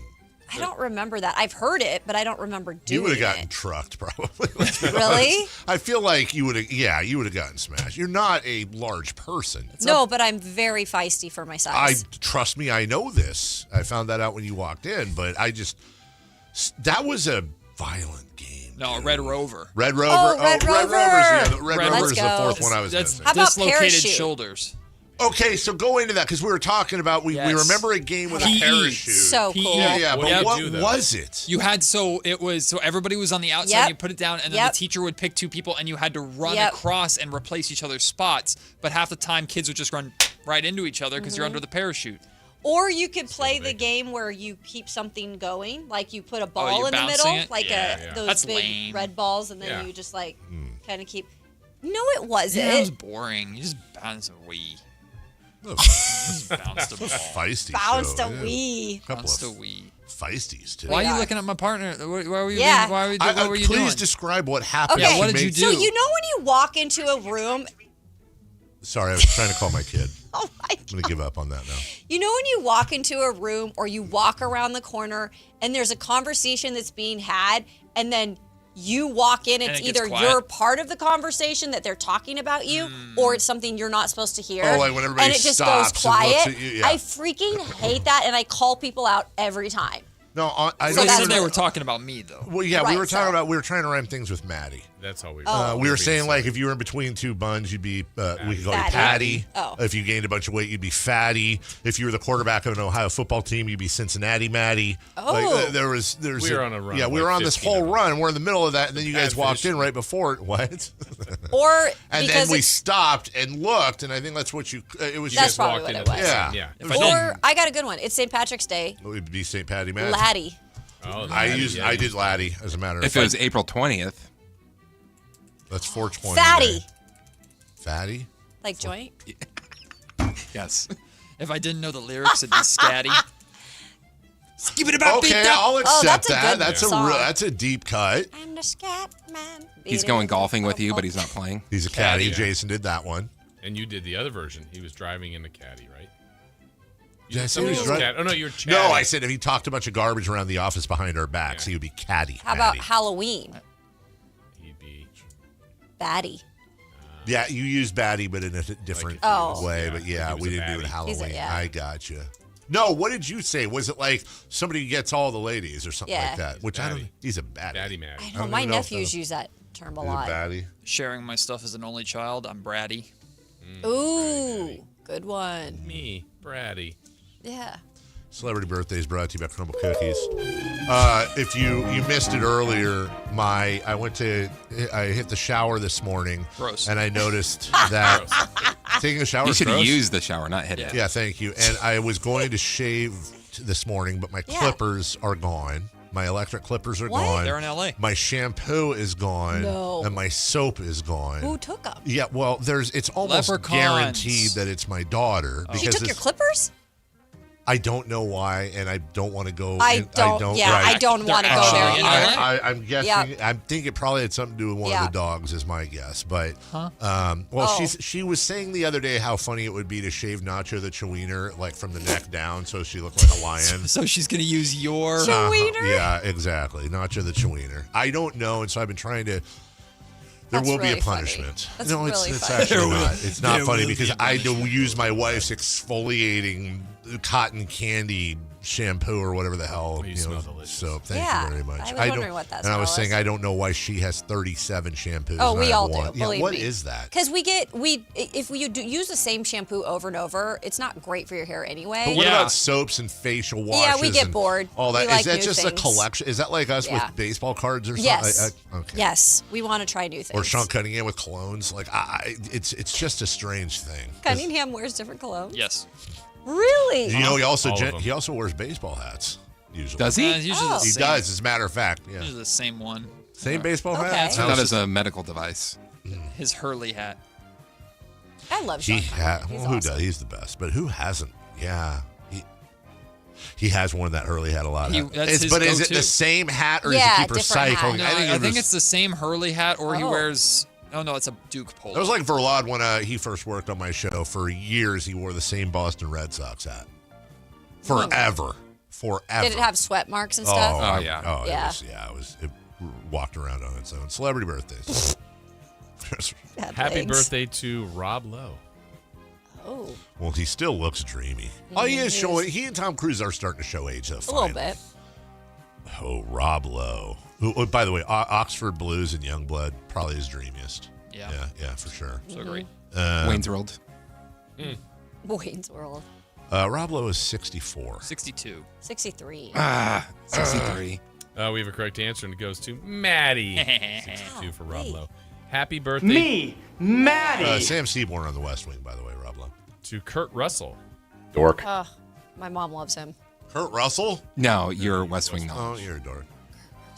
Oh, you could have had a West Wing memorabilia, but you didn't want it. Is he married to Goldie Hawn still? Yeah. Are they even married? Or, I think They're partners. partners. Good for them. Yeah. Good for them. No idea who these people are. He's Mr. Oh, Nobody really? in the. You don't know who Kurt Russell is? He's Mr. Nobody in Goldie? the Fast and the Furious franchise. Oh, okay, yeah. Oh, look at. That's Then he what knows. got him? Yeah. Kurt Russell? Russell. And he's like, oh. You've never seen Tombstone?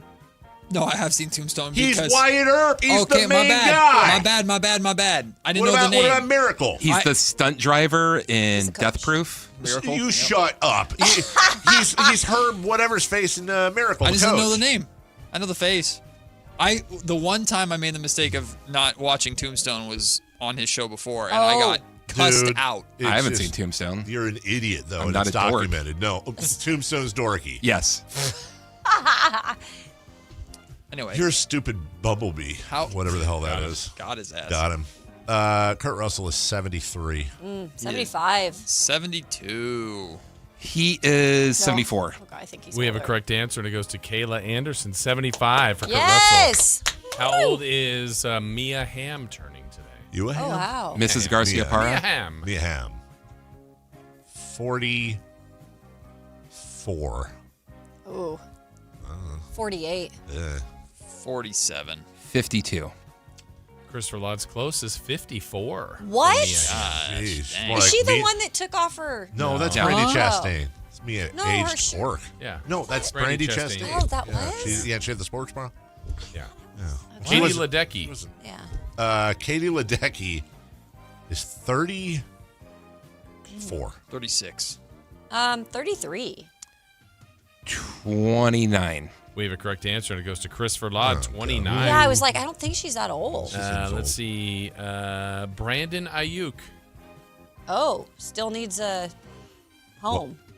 He is 28. 29. 28. 29. We have a correct answer. It goes to Carmichael Dave and Kayla Anderson, 28. Happy birthday to Danny Ainge. Danger. I think he's 71. Oh, he's not in his 70s yet, is he? 68. 69. 72. Matt George is close to 67 today for Danny Ainge. 6'7". Happy birthday to Dyson Daniels. Dave's guy. I think it's 25. Double D? Good vacuum. You're on one today. I know. 25. 26. 26. 26. Dave's closest. He's 23. Suckers. Wow. 23. Something like that. Coming up next, Matt George will tell you why De'Aaron Fox won the trade and why the Kings That's made a easy. mistake in trading him. That's also easy. Kayla will duck the tomatoes thrown at Matt George as usual, and